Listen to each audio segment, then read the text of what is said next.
Chapter 821. Yan Qishan and Qin Baishan's participation in the battle caused the situation to become chaotic. The Song, Yi, and Chu families no longer watched quietly. Instead, they roared and rushed towards the people brought by the Yan family and Qin Badian. These people were very clear that they were not the opponents of these masters, but they did not mind getting rid of others. In an instant, the front of the villa became a killing field. Swords and knives faced each other, cold light flashed everywhere, murderous aura soared, blood flew, and both sides suffered casualties. The difference in strength was immediately revealed. But the three families obviously had more people, so the Yan family was forced to retreat. Yan Luyun was as light as a swallow. He shuttled through the crowd, knocking down one enemy after another, protecting his own side. Chu Xiaofeng mixed in the crowd and suddenly rushed out, preparing to sneak attack Yan Luyun. But Yan Liuyun's eyes were sharp and his hands were quick. He successfully counterattacked, hitting his chest and falling to the ground.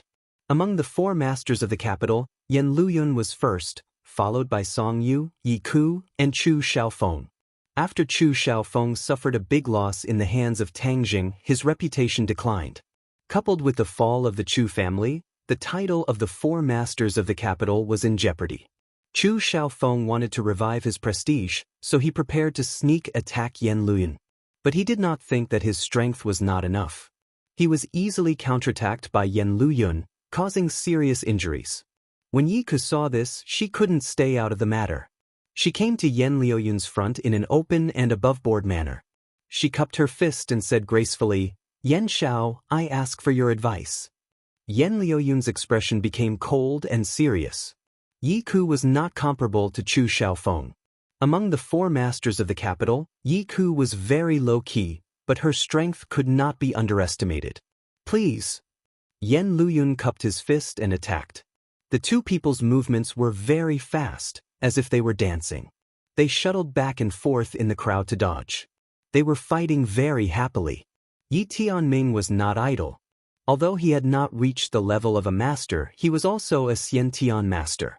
His strength was profound, and he had already hit many people. Suddenly, in this chaotic battle, the Yan family was at a disadvantage. So. Suddenly, three figures came from a distance, especially one sword that was as fast as lightning. In the blink of an eye, it was in front of Yi Tianming, blocking his attack. Yi Tianming's pupils shrank as he exclaimed, "Ding dang!" Because of the coincidence, Yi not only practiced the Jade Heart Sutra, but also the wind swordsmanship skill. And with her close relationship with Tang Jing, her cultivation, hers, and her close relationship, wind swordsmanship's wind swordsmanship and wind sword. And because of a coincidence, and hers, she, wind swordsmanship, and her, and s. Yi Tianlei and Feng Xinyang originally did not notice this point, but this time when they heard the news and rushed over, they finally noticed this point. They were both surprised and had mixed feelings. As parents, being surpassed by their daughter was naturally something to be happy about, but they also felt a little jealous. Yi Dingdang was very clear that her parents were slightly inferior to Yi Tianming. Moreover, Yi Tianlei remembered their brotherhood. Of course, he could not go all out, or he would be at a disadvantage. Yi Dingdang could not stand by and watch her parents put themselves in danger, so she bravely took on this burden. She did not have much feelings for Yi Tianming. After all, she had not even spoken to him a few times. The breeze sword in Yi Dingdang's hands showed its power. It complemented the wind swordsmanship. This was the first time she used the breeze sword to fight, so she could not use it freely at first. But even so, Yi Tianming's expression was very interesting.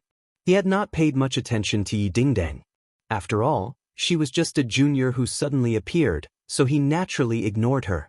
But at this moment, when he saw her swordsmanship, all the contempt in his heart disappeared. He was full of shock and looked at her in disbelief. "Yi Dingdang, how did you become so powerful?" Yi Dingdang snorted coldly and did not say a word. She stabbed her sword as fast as lightning. The wind swordsmanship was about speed and accuracy. She had already memorized the essence of the swordsmanship. Naturally, it was very powerful. After more than 10 moves, Yi Tianming knew that he was not Yi Dingdong's opponent. He had practiced martial arts for decades, but he was actually suppressed by a junior. This was a great humiliation. He roared angrily and resisted. But Yi Dingdong was still firmly suppressing him, so he could not do anything. There were already many wounds on his body, and he was in a sorry state. Yi Meiyu hid behind the crowd and looked at Yi Meiyu from afar.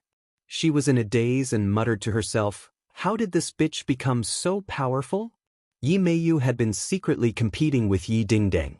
Ever since Yi Dingdong's family of 3 broke away from the Ye family, she had been complacent for a long time. In addition, she had set up a marriage contract with Song Yu, which gave her the illusion that she was the winner.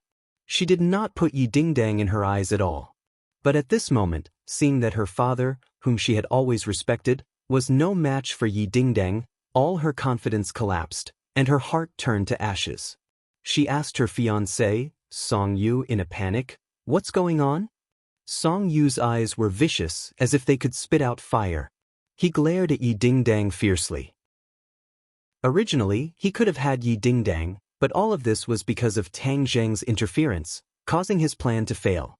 He had no choice but to compromise and get engaged to Yi Dingdong. He was extremely clear about Yi Meiyu's romantic affairs. Comparing Yi Meiyu and Yi Dingdong, one was a phoenix in the sky and the other was a crow on the ground. The difference between them was obvious.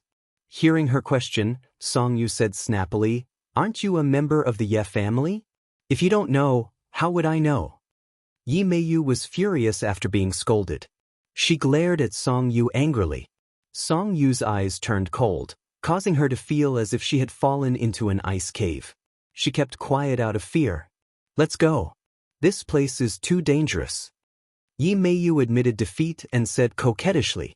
She had originally come to watch the show. With her little skills, she would only be sending herself to her death. Moreover, how could she, who had been pampered since she was young, really make a move?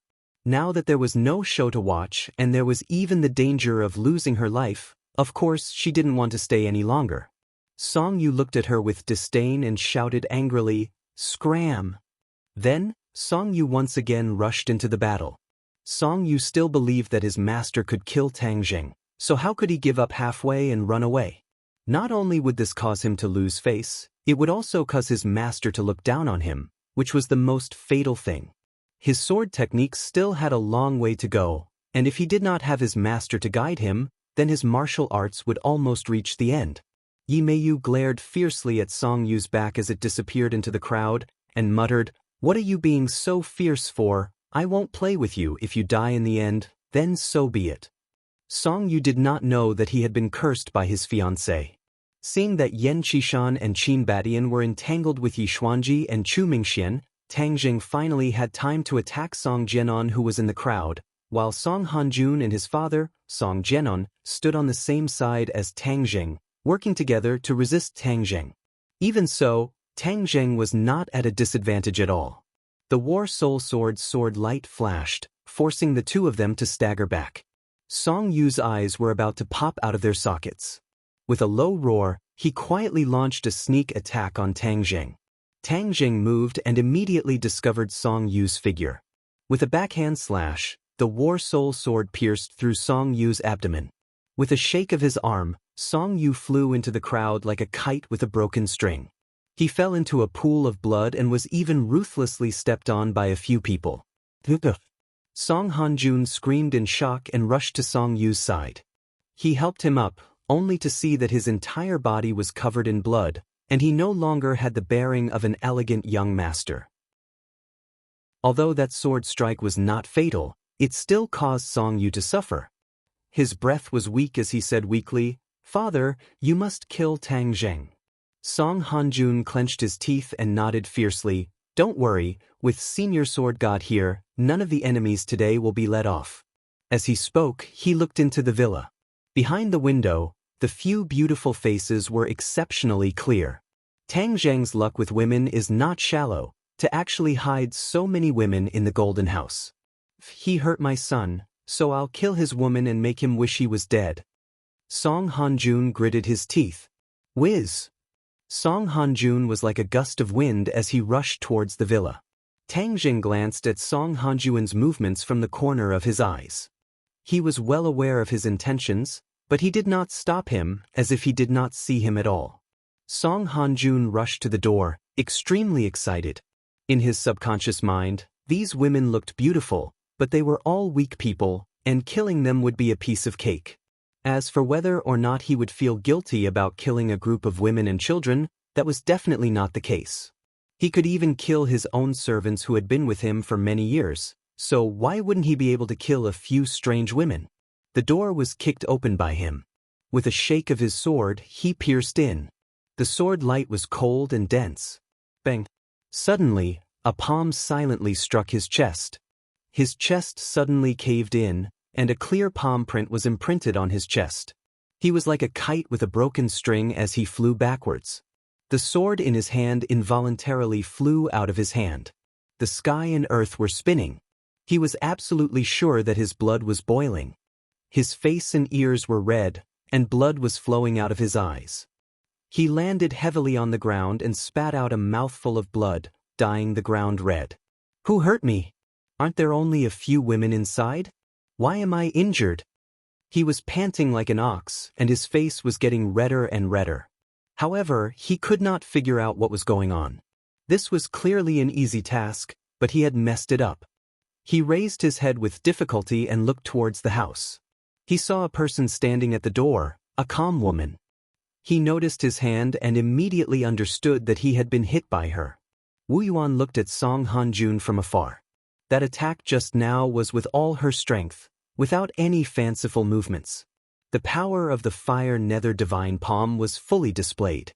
She did not take advantage of the situation to pursue him, because there was no need for that. That palm strike had already broken his heart meridian. He was dead for sure. Sure enough, Song Hanjuan's breathing became more and more hurried, and more blood flowed out of his eyes. He still stared at Wu, wanting to say a few ruthless words, but he was unable to say anything. He could only hear a whimpering sound coming from his throat. Suddenly, his entire body stiffened and he fell down, his life force severed. Chapter 8:22. Song Hanjuan's death. The majority of the people were shocked beyond words. Song Hanjuan's identity was not something ordinary warriors could compare to. He was the successor of the Song family, a candidate for the next patriarch, but he died just like that. It was too fast, catching everyone off guard and causing them to suck in a breath of cold air. Everyone could not help but look into the house and coincidentally saw Marshall standing at the door as well as many beauties behind the window.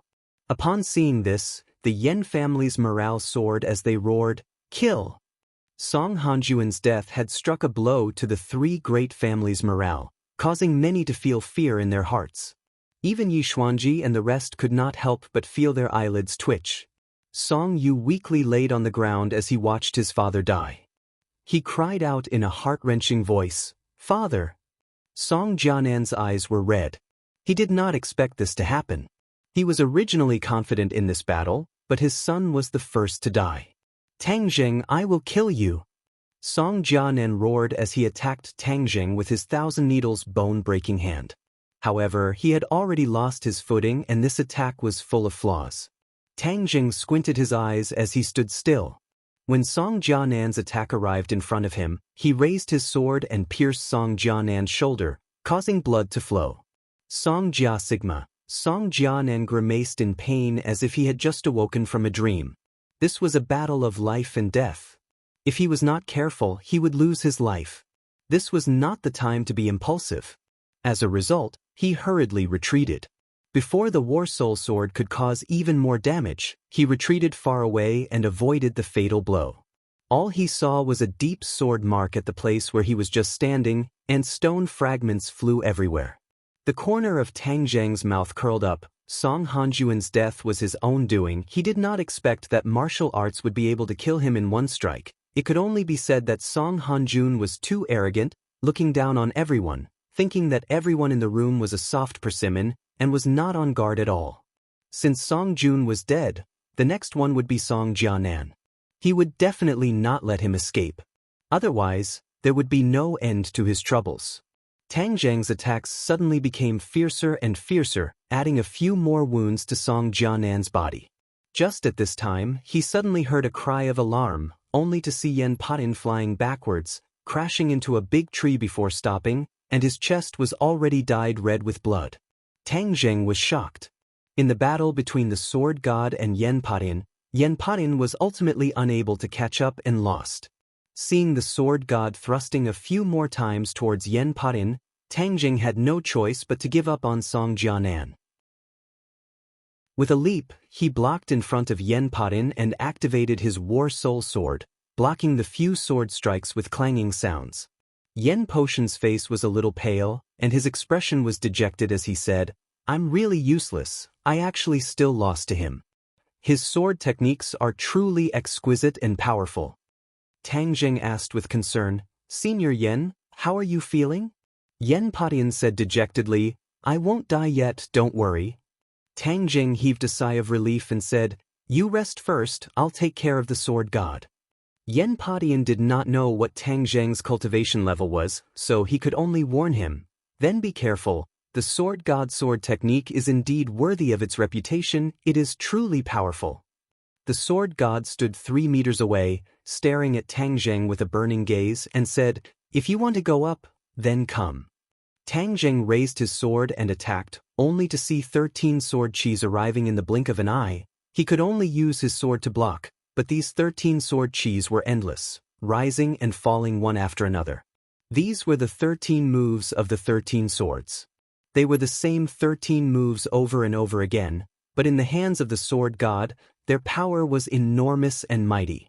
Tang Zheng blocked the first few moves, but the ones behind came again, causing him to be flustered. Holy Armor Shield.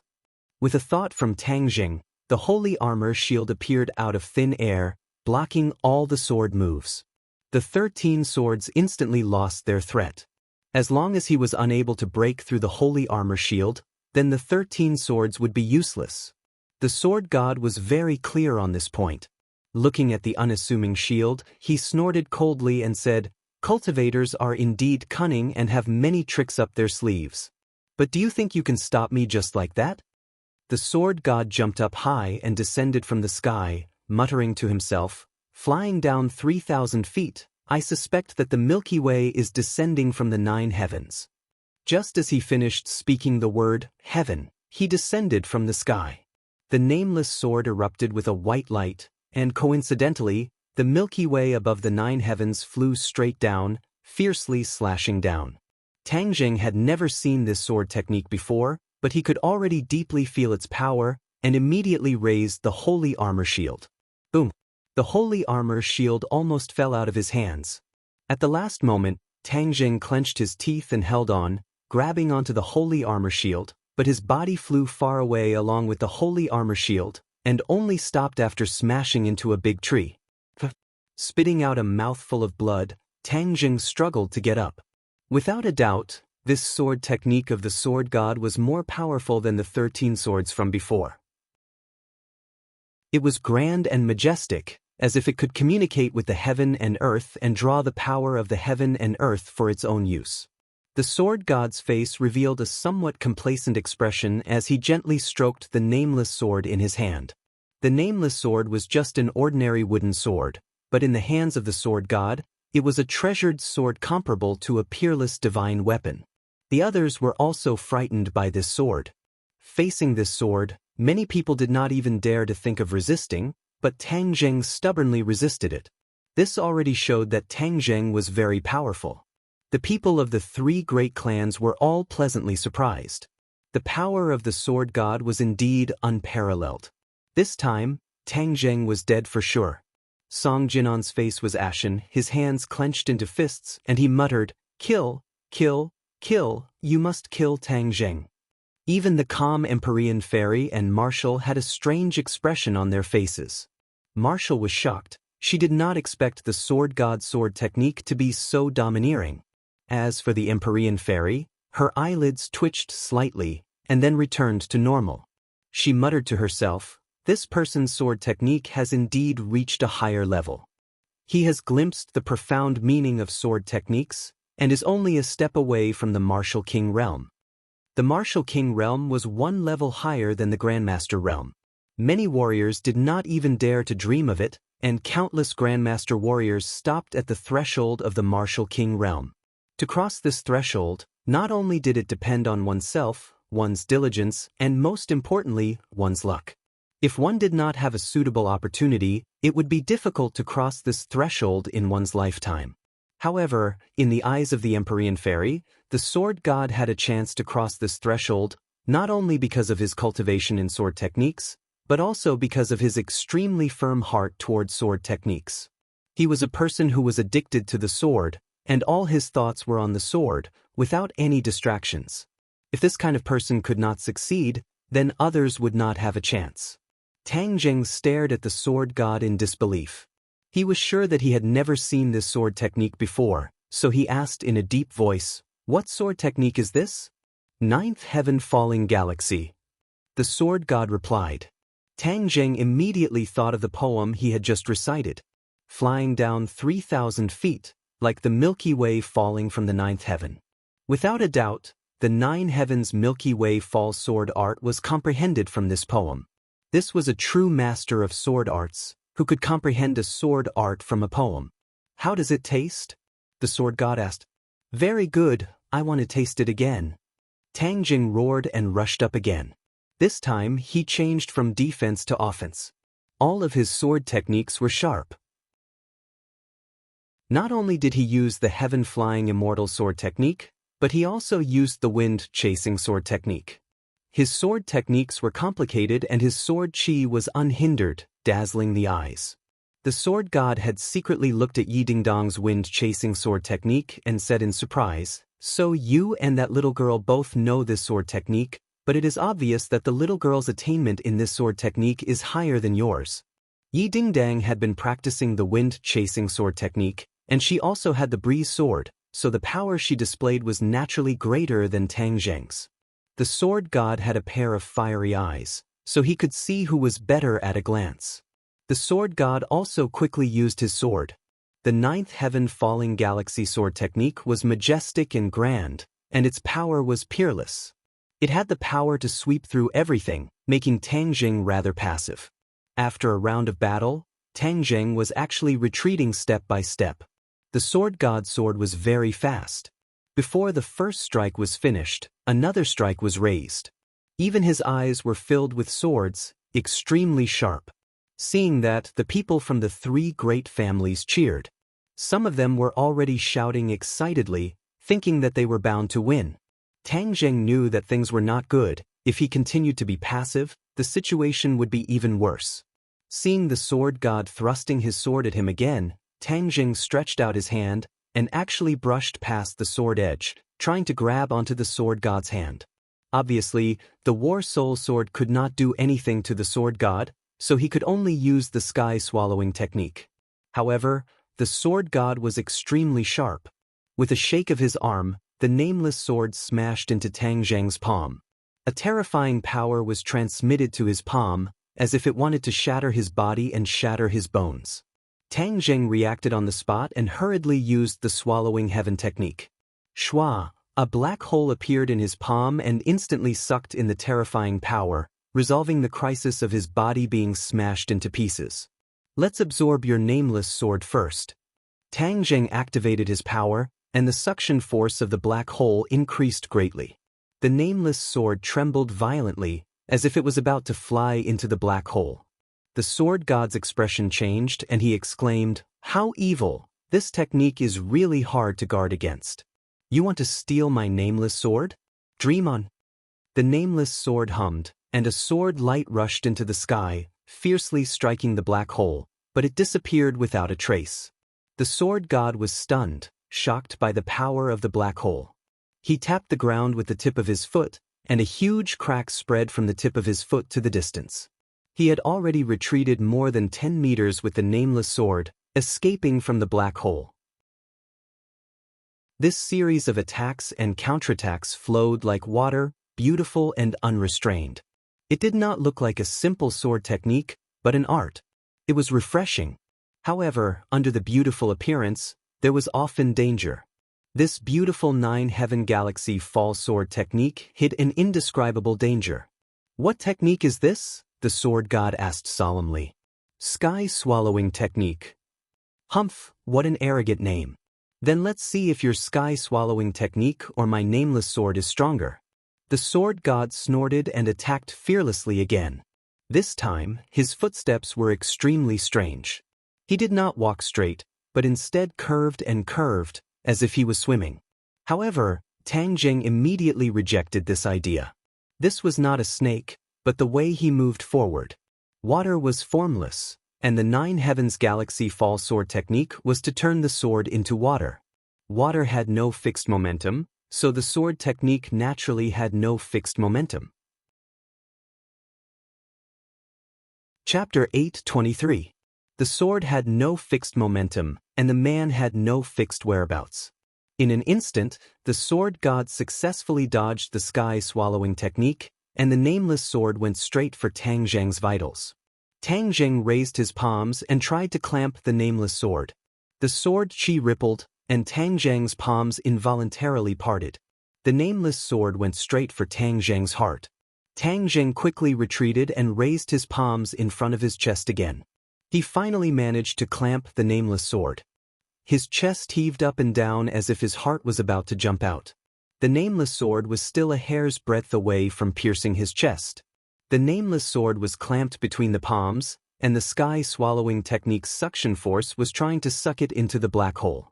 Seeing this, the sword god was shocked and roared furiously, "You're courting death!" The nameless sword shone brightly, and the silver light was like the Milky Way. Thousands of sword chi poured out in all directions. Puff, puff, puff. The surrounding flowers, trees, buildings, and people were all affected by the sword chi. The flowers and trees were cut in half, and the buildings were riddled with holes. A few people immediately had deep bloody holes on their bodies, and they fell to the ground dead. Retreat! Someone yelled and hurriedly retreated until they were dozens of meters away.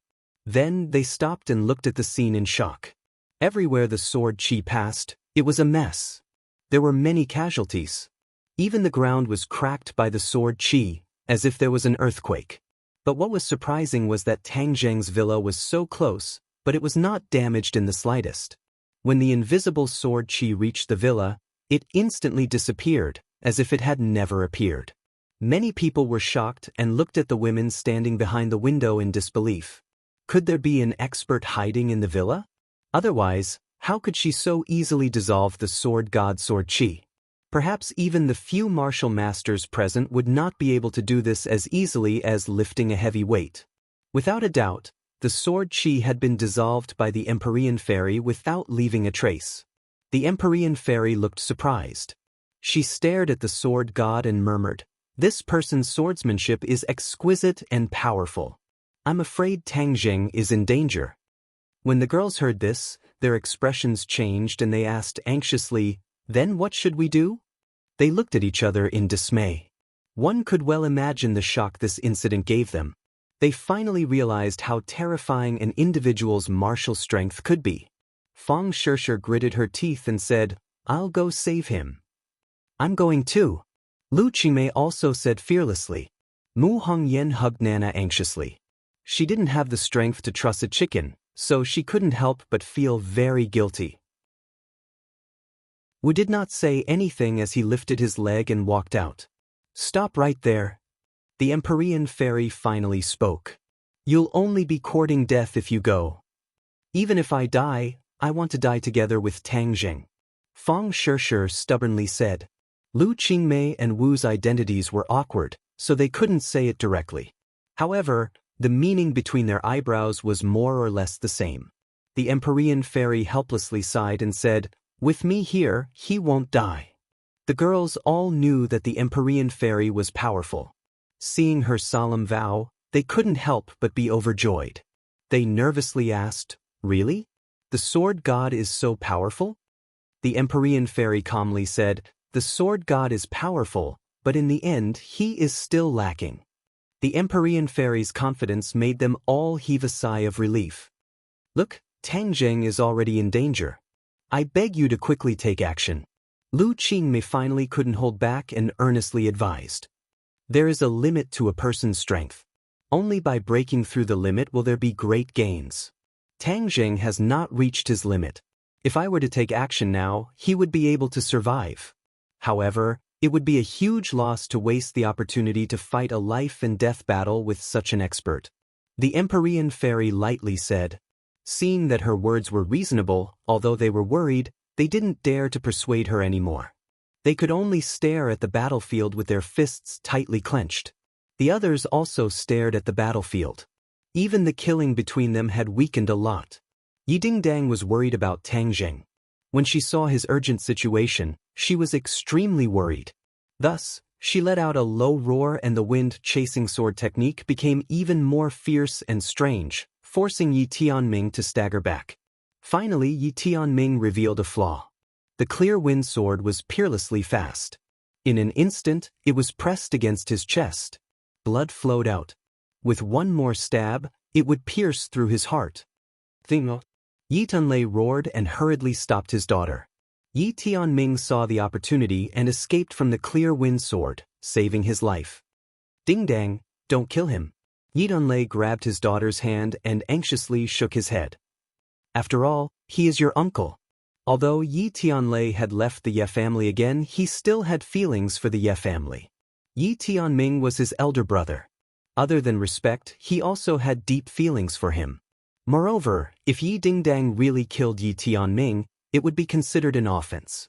Her reputation would not be good. She didn't want her daughter to bear such a bad reputation. Yi Dingdang looked at her father and complained, "They don't treat you as a member of the Ye family." Yunlei smiled bitterly and said, "They are them and I am me. I don't have to ask them to do things according to my style. But you are my daughter. I don't want you to make a big mistake."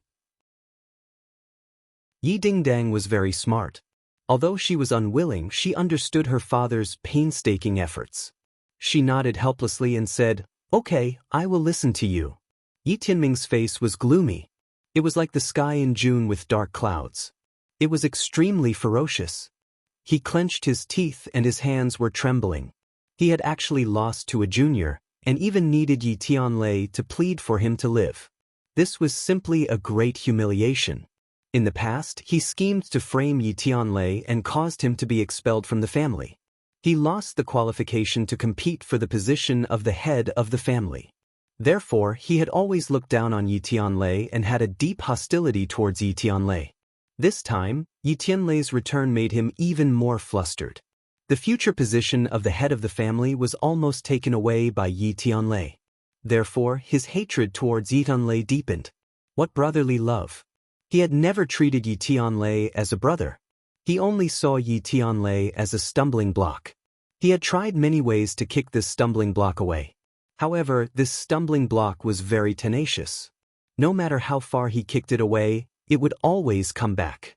This made him unable to guard against it. At this moment, when he saw Yi Tianlei pleading for him, not only did he not feel grateful, but his anger burned even more fiercely. He felt that Yi Tianlei was looking at him as a joke. He deliberately used his daughter to humiliate him and then pretended to plead for him to win his favor. "Yi, I will not be fooled by you. You are no longer a member of the Ye family. Leaving you in this world will cause endless trouble. If I kill you, there will be no one to compete with me for the position of the head of the family." Yi Tianming's eyes were red and flashed with the sparks of hatred. He raised his long sword and stabbed Yi Tianlei's back. The long sword stabbed and blood immediately came out. Yi Tianlei screamed in pain and exclaimed in disbelief, "Big brother, Yi, I want you dead." Yi Tianming roared hysterically. Yi Dingdang originally dispelled her killing intent, but seeing this scene, her anger surged to the top of her head with a sound. Her killing intent surged as she shouted, "Shameless bastard, go die." The breeze sword pierced through Yi Tianlei's armpit and directly pierced Yi Tianlei's heart. Yi Tianming's movements froze. The long sword only pierced Yi Tianlei's muscles and did not hurt his internal organs. Yi Dingdang pulled her father and quickly retreated. She also withdrew the breeze sword. She supported her father and asked anxiously, "Dad, how are you?" When she saw that her back was stained with blood, Her eyes immediately turned red and tears almost flowed out of her eyes. Yi Tianlei grimaced and took a deep breath. He said, "Dingning, don't worry. I'm fine. This is only a superficial wound. I won't die. How is your uncle?" Yi Tianlei suddenly turned around and happened to see blood flowing out of Yi Tianming's chest. He looked at his chest in disbelief and gasped for breath. He exclaimed, "She actually injured me." He originally wanted to kill Yi Tianlei. However, he did not expect that Yi Dingdang would directly pierce his heart. He could clearly feel that his life was rapidly flowing away. He was not reconciled. It was clearly him who wanted to kill. Why was it that he was killed by this little girl? He suddenly raised his head and angrily stared at Yi Dingdang. He said, "You dare to kill me?" Although Yi Dingdang's heart could not bear it, she remembered that he had sneak attacked her father and her father had almost died under his sword. This trace of pity was thrown to the back of her mind. Being soft-hearted to the enemy was being cruel to oneself. So what if he was an elder? He did not care about their brotherhood. Why should she be merciful? Everyone had the right to kill a shameless person. "You dare to kill my father, so I dare to kill you. What's wrong with that?" Yi Dingdang mustered up her courage and retorted loudly. Yi Tianming wanted to say a few more ruthless words, but he found that he was powerless. He fell to the ground with a loud bang. His eyes were wide open. After exhaling his last breath, he was no longer alive. Yi Tianming was an important figure. Seeing him fall to the ground and die, many people's attention was attracted. Especially when all of this was done by Yi Dingdang, it was even more shocking. Yi Dingdang had only practiced martial arts for a few years, but she could actually kill Yi Tianming. This was too unbelievable. Yi Meiyu watched her father fall from afar. She did not rush over. Instead, she was so scared that her face turned pale. She sat on the ground and lost control of her bladder. She glanced at Yi Dingdang and saw her murderous aura. Her heart trembled. She was scared to death. She got up and was no longer in the mood to watch a good show. She screamed and fled. She did not care about the cold corpse lying on the ground. Yi Ku and Yi Xuanji rushed up recklessly. Looking at Yi Tianming in the pool of blood, it was as if they were immobilized. They were motionless. It was unbelievable. Suddenly, Yi Ku raised her head and stared fiercely at Yi Dingdang, saying, "You killed my father." Yi Xuanji also raised his head and was furious, "You killed my son. I'm going to kill you." The two of them shouted in unison. "Father, Yi Dingdang, this is all a misunderstanding." Dingdang made an unintentional mistake. Yi Tianlei resisted the pain of his wound and stood in front of Yi Dingdang, trying his best to explain. "I, Yi Xuanji, do not have such a rebellious granddaughter. Today, I will kill her and avenge Tianming." Chapter 8:24. Yi Tianlei stood in front of Yi Dingdang and anxiously explained, "Father, you can't, Dingdang is trying to save me." "Disgraceful. If you dare to stop me, I will also put righteousness before family and take care of you as well." Yi Xuanji angrily said. Yi Tianlei was still like a rock, not moving an inch, and resolutely said, "I am Dingdang's father, I should be the one to bear the responsibility." "Father, why should you bear the responsibility? It was clearly that person who wanted to kill you. If I didn't do anything, then the one who would die would be you. Daring to kill my father, Yi Dingdang will definitely not be merciful." Yi Dingdang did not budge an inch and righteously said, "You still dare to quibble? It seems like you don't put the Ye family in your eyes, you don't put your elders in your eyes, and I'm afraid you don't even put me, your grandfather, in your eyes?" Yi Dingdang raised her head and coldly snorted, "It was clearly you who were heartless. How can you blame us? Back then you chased my father out of the family, and then you pretended to take him back, and now you want to take the lives of us father and daughter for a shameless person. Dream on. I have been a member of the ordinary Balance Ye family since I was young, not a member of your Beijing Ye family." Yi Dingdang's voice was powerful and impassioned, causing Yi Xuanji's veins to bulge and his temples to jump. He took a deep breath and loudly shouted, "You were born a member of the Beijing Ye family, and you will die a ghost of the Beijing Ye family. Do you really think that just because you have some ability, you can leave the Ye family? Even if you die, Don't even think about getting rid of this brand. My life is my own, I am a living person, how can I let you decide? Yi Dingdang disapprovingly retorted. My family is unfortunate to have such a rebellious person like you. Today I will purge my family and put righteousness before family. Tianlei, if you don't move, then don't blame father for being ruthless. Yi Tianlei secretly sighed, knowing that today he will completely break off from the Beijing Ye family, and he will not be able to go back, but for his daughter he will not turn back. He raised his head and looked at Dingding and said, I am a father, so I must fulfill my responsibilities as a father. Whoever dares to hurt Dingding, I will not let them off.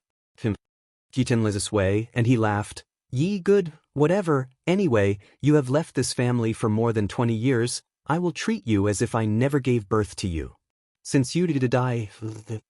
As soon as he finished speaking, he raised his sword and thrust it towards Yi Tianlei's chest. Yi Tianlei crossed his fists, and met the cold glinting sword. Thunder-rushing fist had no chance of winning against the sword, not to mention the difference between his cultivation and Yi Xuanji's was like heaven and earth, there was no way to cross this gap. Puff! Blood burst out from Yi Tianlei's wrist. The corner of his mouth twitched a few times in pain, but he still did not retreat an inch. He waved his fist and attacked again. Yi Xuanji's eyes were cold, filled with killing intent, and said with disdain, I can give birth to you, give you life, and I can also take your life back. Shua shua shua. With a shake of the sword, a sharp sword flower covered Yi Tianlei's arm, and the sharp edge of the sword caused deep wounds to appear on his arm, with blood flowing out. If this continues, then his 2 arms will be completely crippled. Yi Dingdang could no longer sit and watch. She jumped, and flashed past Yi Tianlei's side, and with a flick of the clear wind sword, she stabbed at him from a strange angle. Yi Xuanji knew the power of the wind-chasing sword art, and with the help of the clear wind sword, he could not ignore it. So, he had no choice but to give up on Yi Tianlei, and raise his sword to fight with Yi Dingdang. The 2 sword arts had many similarities, they were both fast and accurate, but it was clear that Yi Dingdang's wind-chasing sword art had the essence of it. Although her cultivation was lower than Yi Tianlei's by a few levels, she was still able to rely on her swordsmanship to not lose.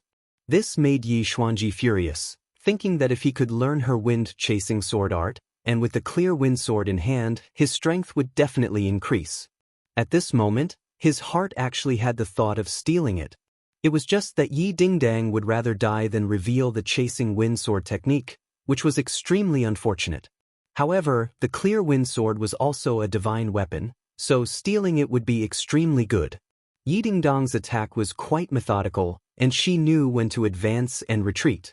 Although she was surrounded by dangers, she escaped again and again.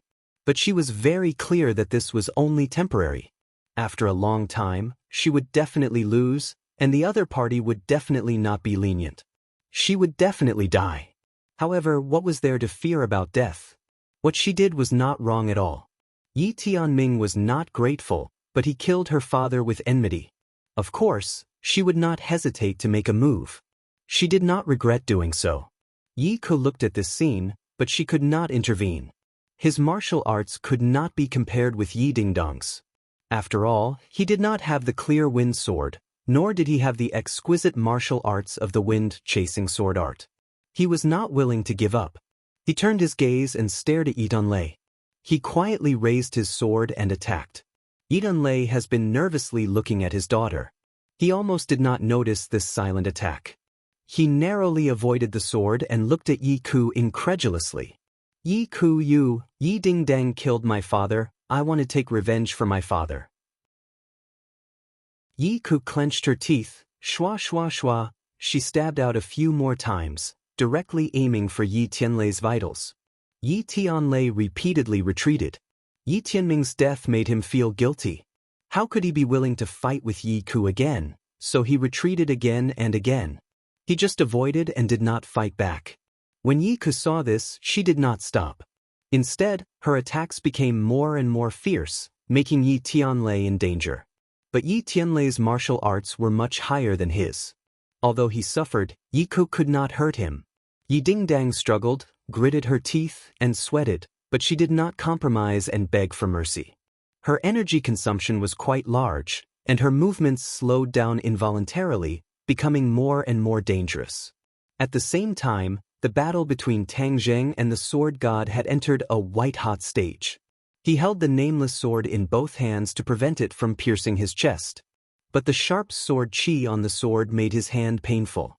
If it was not for the attractive force of the swallowing the sky technique to firmly resist the sword qi, his hand would have been ruined. The two people have been in a stalemate for a long time. The surrounding area was seriously affected and was razed to the ground. In fact, many people understood that the final result of this battle would depend on the outcome of the two people. Suddenly, there was a roar, and the sword light of the nameless sword soared. With a bang, Tang Zheng flew out and broke a few trees before stopping. His hands were bloody, and the white bones inside could almost be seen. Tang Zheng kept sucking in cold air. Looking at his almost ruined palm, he almost could not recognize it. The sword qi of the nameless sword was too powerful. In the end, the swallowing the sky technique did not suck away the nameless sword. Instead, the nameless sword almost ruined his hands. The sword god suddenly arrived and stood in front of Tang Zheng. He looked at him condescendingly and said, "Today, I will avenge my disciple. Go to hell." Tang Zheng smiled jokingly and said, "Even now, you still don't believe my words. The Song family is the real culprit of Sword 13's death. If they did not avoid it, how could Sword 13 fight with me alone? In order to hide it from you, the Song family did not hesitate to kill all the servants present. You are the sword god, but in the end, you are blinded and confused." The sword god's eyelids twitched as he shouted, "I don't want to listen to your flowery words." The nameless sword slashed down from the sky as fast as lightning. Tang Zheng wanted to block it, but he was unable to do so. However, he did not accept his fate. With a thought, a white light flashed, and then a flame soared into the sky and pounced at the sword god. The nameless sword actually split open the flames and still fell towards Tang Zheng's head. It was bound to kill him on the spot. However, Xiao Bai's flames were not to be trifled with. They instantly wrapped around the sword god and turned into a huge ball of fire. The sword god had no choice but to retreat. However, the biting cold sword qi had already slashed down. Tang Zheng could not dodge, and only death awaited him. Boom! With an explosion, the sword god escaped from the ball of fire. He looked at Tang Zheng expectantly. However, the scene of Tang Zheng dying was not what he had imagined. He was still alive. The powerful sword qi had already disappeared. Instead, a woman in white appeared in front of Tang Zheng. The sword god's eyes widened. His instincts told him that this woman in white was definitely not simple, but it was not because she was extremely beautiful. The sword god had never been attracted to beauties. To him, they were nothing more than pink skeletons. Although this woman in white was extremely beautiful, she could not shake his will. The only thing that made his heart tremble was that he could not see through this person's depth. She was like a bottomless spring. No matter how hard he tried, he could not see through her. Without a doubt, Tang Zheng's narrow escape from death was related to this person. The sword mark asked in a low voice, "Who are you?" The Empyrean fairy did not pay attention to him. Instead, she turned to Tang Zheng and said, "Take the 9 transformations soul return pill and your injuries will be healed." Not only did Tang Zheng suffer from external injuries, the injuries to his internal organs were also not light. If he were to recuperate normally, he would need 10 days to half a month to recover. After hearing the Empyrean fairy's words, he quickly took out a 9 transformations soul return pill and swallowed it. Immediately, his mangled palms recovered at a speed visible to the naked eye. The injuries in his body were also quickly healed. After a while, he was as lively as a dragon and as lively as a tiger. There was not a single injury on him. Tang Zheng was in high spirits. This 9 transformations soul return pill was too miraculous. It could revive a dead person and regrow flesh and bones. It was not an exaggeration, but a real effect that could be achieved. The sword god did not pay attention to Tang Zheng's injuries. He only stared at the Empyrean fairy's back. This person dared to turn her back to him. Didn't this mean that she did not put him in her eyes? In this world, no one had ever dared to treat him, the sword god, so this was the greatest insult to him. He was so angry that he stomped his feet and shouted, "Tell me your name." For you. The sword god had challenged countless experts since the day he made his debut. That was how he became the sword god. However, when facing this woman in white, he did not dare to charge at her directly. There was a faint feeling of fear in his heart. What was going on? Other than facing the High Lords, he had never had such a thought. Could it be that this woman in white was on par with the sect leader?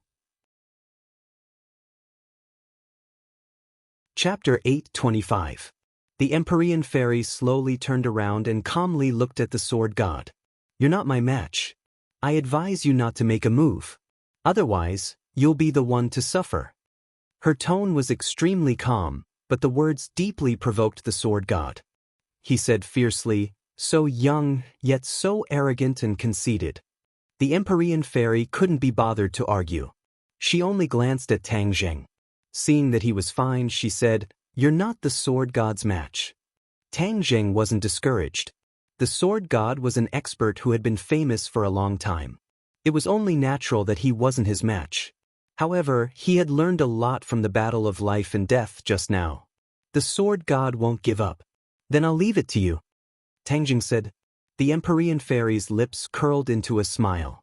"Isn't this bullying?" These words provoked the sword god even more. Even the people in the surroundings had mixed feelings. Some people sucked in cold breaths. They felt that this white-clothed woman didn't know the difference between life and death. Some people stared at her, wondering if she was really hiding her strength. Of course, there were even more people who were subdued by her beauty. This fairy-like appearance and temperament made others feel inferior. They couldn't help but lower their heads. In short, one circled plus. These words stirred up 1,000 waves. Everyone's attention was drawn to this area. Since that's the case, let's see what kind of ability you have. The sword god took a deep breath. The nameless sword blazed with sword light and rushed into the sky. 9 heavens silver fall. The momentum was boundless. It charged forward and viciously chopped down at the Empyrean fairy's head. The Empyrean fairy was unmoved. It was as if she didn't see it at all. She was calm and collected. The sword energy swept out like a raging storm. It arrived above the Empyrean fairy's head in the blink of an eye. The Empyrean fairy didn't even look up. She only raised her arms slightly. With a crisp sound, the Empyrean fairy caught the nameless sword between her slender fingers. All the violent sword chi immediately disappeared, and the nameless sword turned back into an ordinary wooden sword. The sword god's complexion changed greatly, becoming incomparably pale. His peerlessly powerful 9th heaven Milky Way fall was actually so easily broken by her. One move. In just one move, he had been defeated. He had been utterly defeated and despaired. The Empyrean fairy looked at the god of swords and asked, "Do you believe me now?" The sword god was silent. Many others were so frightened that they sat on the ground. This scene was too terrifying. The sword god, who was high and mighty in their eyes, was actually unable to withstand a single move from this white-clothed woman. As soon as they exchanged blows, the nameless sword fell into the hands of the woman in white. Who exactly was she? Everyone couldn't help but look at Tang Zheng. Where did he find such a terrifying woman? What was their relationship? Could it be that she was also one of the mistresses in the Golden House? Then Tang Zheng was simply too lucky with women. Everyone had mixed feelings. Some were envious, some were jealous, some were afraid, and so on. But without a doubt, they were all deeply shocked. The god of swords did not give up completely. He used all his skills and roared, trying to get the nameless sword out of the 2 unbreakable fingers. Crack. However, the crack on the nameless sword suddenly expanded and spread all over the sword.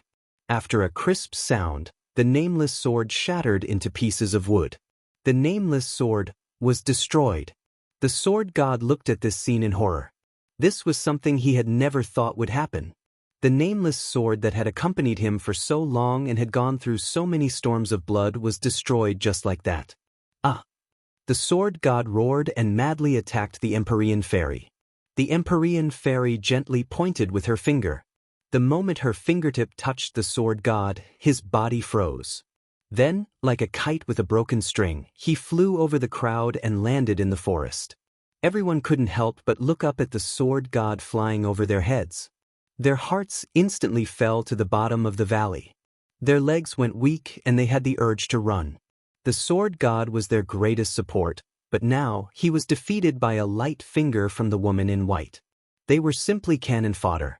No matter how many of them there were, they would only be sending themselves to their deaths. No one was a fool. They dared to gang up on her because they thought that there was something to be gained. Since there was nothing to gain and their lives were in danger, they naturally wouldn't stay here. Tang Zheng couldn't help but feel emotional. He vaguely felt that the Empyrean fairy's cultivation was even higher than when she was in the mausoleum of the first Qin emperor. This meant that her cultivation had improved by leaps and bounds recently. Of course, he didn't know that the Empyrean fairy had been sealed in the mausoleum for more than 1,000 years. After she woke up, her cultivation was sluggish, so she didn't display her true strength in the battle in the mausoleum. Of course, the Qin first emperor also had this problem at that time.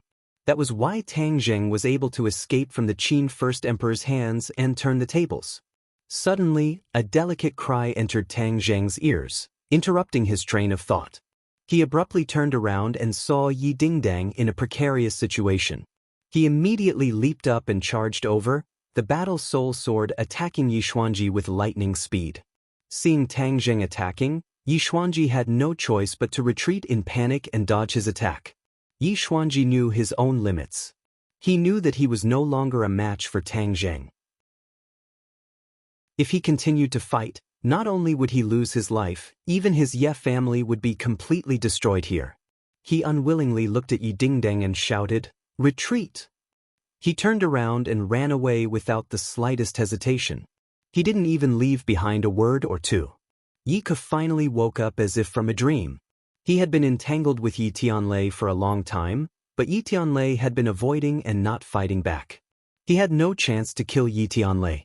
At this moment, seeing Yi Xuanji escape, his heart was in despair. He knew that if he continued, only death would await him, so he resolutely turned around and ran away. Yi Tianlei looked at him with mixed feelings. He didn't stop him, but he was somewhat disappointed. From now on, he and the capital's Ye family were life and death enemies. The people of the Chu family also wanted to escape, but they were obviously not as lucky as the Ye family. Chu Xiaofeng was already lying in a pool of blood on the ground, and had been stepped on countless times. As for Chu Mingxian, his sunset blade technique had already been broken by Qin Badian and Yan Qishan. Qin Badian punched him in the chest, and his chest instantly caved in, killing him on the spot. At this point, the Chu family's direct line of descent had completely fallen, and the Chu family no longer existed. Seeing this scene, the others ran even more crazily, wanting to escape from this place. Tang Zheng did not pay attention to these shrimp soldiers and crab generals, but instead searched for Song Jianan's figure in the crowd. This time, he absolutely could not let this big tiger return to the mountain. Sure enough, when Song Jianan saw that the sword god had been defeated so cleanly, he actually mixed into the crowd and wanted to quietly escape. Tang Zheng snorted coldly, his figure flashed and chased after him, shouting, "Song Jianan, where are you running to?" Not only did his son die, his grandson was also heavily injured, and now even the sword god that he had invited had been defeated. All of the chips in his hands were gone. Then what right did he have to compete with Tang Zheng? Of the 36 stratagems, leaving was the best stratagem. Hearing Tang Zheng's shouts from behind him, Song Jianan was scared out of his wits. He did not even turn his head as he madly ran, trying to escape from Tang Zheng's pursuit. However, in front of the shrinking ground into an inch technique, his speed was too slow. In the blink of an eye, Tang Zheng had caught up to him and slashed out without hesitation. Tang Zheng swallowed the 9 transformations soul recovery pill, his injuries had healed, and his fighting strength had naturally recovered to its peak state. With this slash, the exhausted Song Jianan was simply unable to block it, and could only subconsciously counterattack. Bang! The sharp edge of the sword landed on his arms, and the bone-deep wounds immediately burst out with blood. Song Jianan screamed miserably, staggered, and fell to the ground, his face bruised and swollen. He wanted to get up again, but the war soul sword was already pressed against his chest. He did not dare to move, but he still glared fiercely at Tang Zheng, wishing that he could drink his blood and eat his flesh. The famous Song family had actually come to such a state. Song Jianan had never dreamed that he would be not only depressed, but also filled with hatred. Tang Zheng looked at Song Jianan without batting an eyelid. Although the other party was in a sorry state, he did not have the slightest bit of pity. This was a life-and-death enemy. If he were to pity him, then Tang Zheng would be a complete idiot. He would not be so soft-hearted. If not for the Song family repeatedly forcing them, why would the two sides have reached this step? When Yan Padian and the rest saw that Song Jianan had been captured, they immediately surrounded him and looked at him with mixed feelings. Song Jianan looked around and roared, "Today, you all relied on the help of a mysterious expert and won for a while. I will definitely get back at you in the future." Song Jianan was filled with regret. Why didn't he investigate the woman by Tang Zheng's side clearly? Silently, such a heaven-defying expert had appeared in the capital. This was the root of their failure. If he had known about the existence of the Empyrean Fairy, he would definitely have prepared a countermeasure and would not have been so passive. Tang Zheng looked at him with disdain and said, "You still want to get back at me in the future? Dream on. Do you really think you have a chance to escape from me?" Song Jianan was startled and exclaimed, "You dare to kill me? If you dare to kill me, I naturally dare to kill you. It's true that you're the patriarch of the Song family, but the country has long been afraid of you big families. If you die, the Song family will scatter. Do you think anyone will pursue my responsibility?" Tang Zheng asked while beaming. Song Jianan's heart turned cold. The influence of the few great families was indeed great, and they could even influence the political situation or the formulation of policies. However, relying on their luxuriant foliage and deep-rooted roots, the authorities could not do anything to them. However, he must have hated them to the bones for a long time. He wished that they would all collapse so that the authorities could take over many of their businesses. The existence of the few great clans was a product of history and was not something that happened overnight. However, a great clan would need dozens or hundreds of years to develop and strengthen, but if it was destroyed, it could be done in an instant. This was something that had been proven through historical practice. Song Jianan was very clear on this point, so the fluke in his heart had already vanished into thin air, and his face was lifeless. Tang Zheng did not want to waste words with him, and directly said, "You brought all of this upon yourself. If not for your Song family repeatedly trying to kill me, how could I have destroyed your Song family? Go to hell." Puff. Chapter 8:26. Everyone had different expressions when they saw Song Jianan fall to the ground and die, especially Yan Padian. He had fought with Song Jianan for many years, but he never thought that it would end like this. He secretly rejoiced at how wise his choice was back then. Tang Zheng was indeed worthy of his investment and reliance. After all, he had the help of many mysterious experts. With that thought, Yan Padian subconsciously turned his head to look at the Empyrean Fairy. This white-clothed woman's strength was something he had never seen before in his life, and it was ridiculously high. To have such a cultivation at such a young age, it was truly hard for him to imagine. He couldn't help but shake his head in disappointment. This world had really changed, and he was somewhat unfamiliar with it. Clean up the battlefield. Yan Padian put away his emotions and ordered in an orderly manner. This area was in a mess. Blood was everywhere, and there were also many corpses. This time, both sides had suffered casualties, but the enemy's casualties were even heavier, especially those with prominent identities. Tang Zheng swept his gaze across the ground and asked, "Where's Song Yu?" "Song Yu? He's gone." Yan Luyun rummaged through the ground, but there was no Song Yu at all. Tang Zheng's face darkened and said, "He actually escaped. Let's chase after him," Yan Luyun suggested. Tang Zheng shook his head. Song Yu was incomparably crafty. Who knows how long he has been running for? It was like looking for a needle in a haystack, so how could he chase after him? However, the Song family was already finished, and Song Yu was a stray dog. As long as he appeared, he would definitely be discovered, so Tang Zheng was not in a hurry. What he was concerned about was the life and death of the sword god.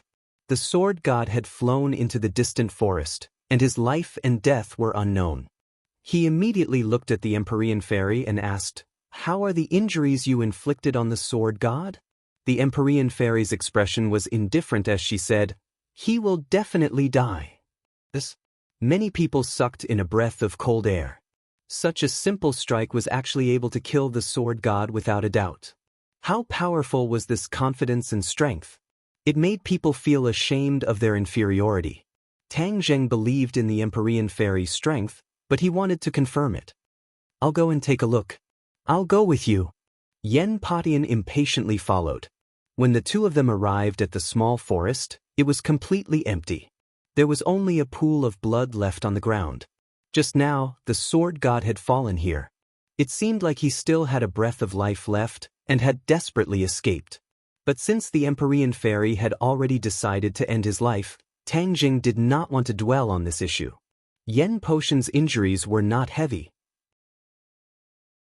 Looking at the blood, he looked around and asked with a sigh, "The insufferably arrogant sword god was defeated so badly. Your friend said that the sword god will definitely die. Do you think that's believable?" Yen Patian did not understand Empyrean fairy's strength, so he asked. Tang Jing nodded solemnly. "Yes." Yen Patian was flabbergasted.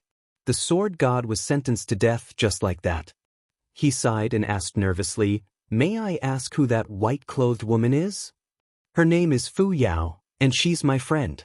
She's staying here temporarily." Fu Yao. Yen Patian firmly remembered this name, but there were no legends about this name in the martial arts world. However, in the future, the world would definitely know that the famous sword god was killed by a white-clothed woman. When the two of them returned to the villa, everyone was busy cleaning up the battlefield. With such a huge battle, the police did not come, giving them enough time. Otherwise, it would definitely cause panic. Empyrean Fairy had already returned to the villa, and the other women carefully walked out. Looking at the mess in front of them, other than Marshall, the others felt their stomachs churn and had the urge to do evil. "Are you guys all right?" Tang Jing saw their pale faces and hurriedly asked. The few of them stammered and shook their heads, saying that they were fine. Since the Empyrean Fairy had pointed out that Tang Zheng's intention of leaving them behind was to train them and let them adapt to this kind of scene, naturally no one would back down. Tang Zheng heaved a sigh of relief. The impact of all of this on them was self-evident, but he didn't have any good ideas. He could only use such a crude method to teach them a lesson. "We weren't able to help you." Fang Shishir was the first to reflect on herself in shame. The others were all worried. Tang Zheng smiled faintly and said, "There's no need for you to do anything to take care of them." The few of them had resentful expressions on their faces as their gazes involuntarily landed on Yi Dingdong's body.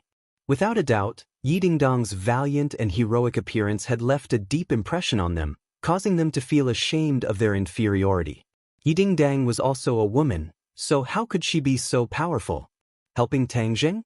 Actually, this was not to say that they were cowards, but rather that the education they received and the environment they grew up in was different. Yi Dingdang was from a martial arts family and had practiced martial arts since she was young. Brandishing blades and guns, fighting and killing was a common thing. Even though Yi Dingdang had never experienced this kind of situation before, she was still able to quickly adapt to it and even burst forth with a brilliant performance. Yi Dingdang walked over, smiled sweetly at Tang Jing, and asked naturally and gracefully, "Are you all right?" Tang Jing shook his head. Seeing that there was a lot of blood on her body, his heart tightened and asked, "Are you all right?" Yi Dingdang lowered her head to look at herself, and said with a carefree smile, "It's just a superficial wound, not a problem. Besides, a lot of it is the blood of the enemy." Tang Jing breathed a sigh of relief. The other women were endlessly envious, thinking that one day they would also become like her. They had long heard of the complicated relationship between Tang Zheng and Yi Dingdang, but now it seemed that they were the ones who were lagging behind. Yi Dingdang was fighting alongside Tang Jing, but they still had to hide in the house and wait for protection. The difference between them was obvious. Many people immediately felt a sense of crisis. Everyone, enter the house first. I'll check everyone's injuries. Tang Jing said. This injury is nothing much. Almost everyone was injured, it was just a matter of light and heavy, but without a doubt, Yan Potion's injuries were the heaviest. Of course, the sword god's attack was incomparable to others.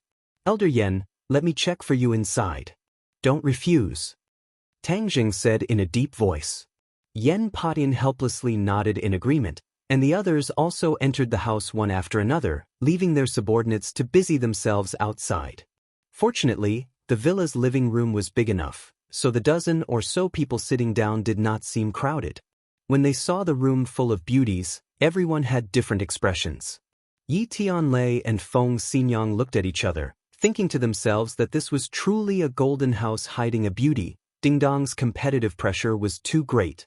Yi Dingdang had long known about this, but seeing the other girls return to their own houses, she still had mixed feelings. They all had rooms here, but he had nothing. For a moment, she couldn't help but feel empty. But soon she changed her mind. This was only temporary. One day, she would also move in with her head held high.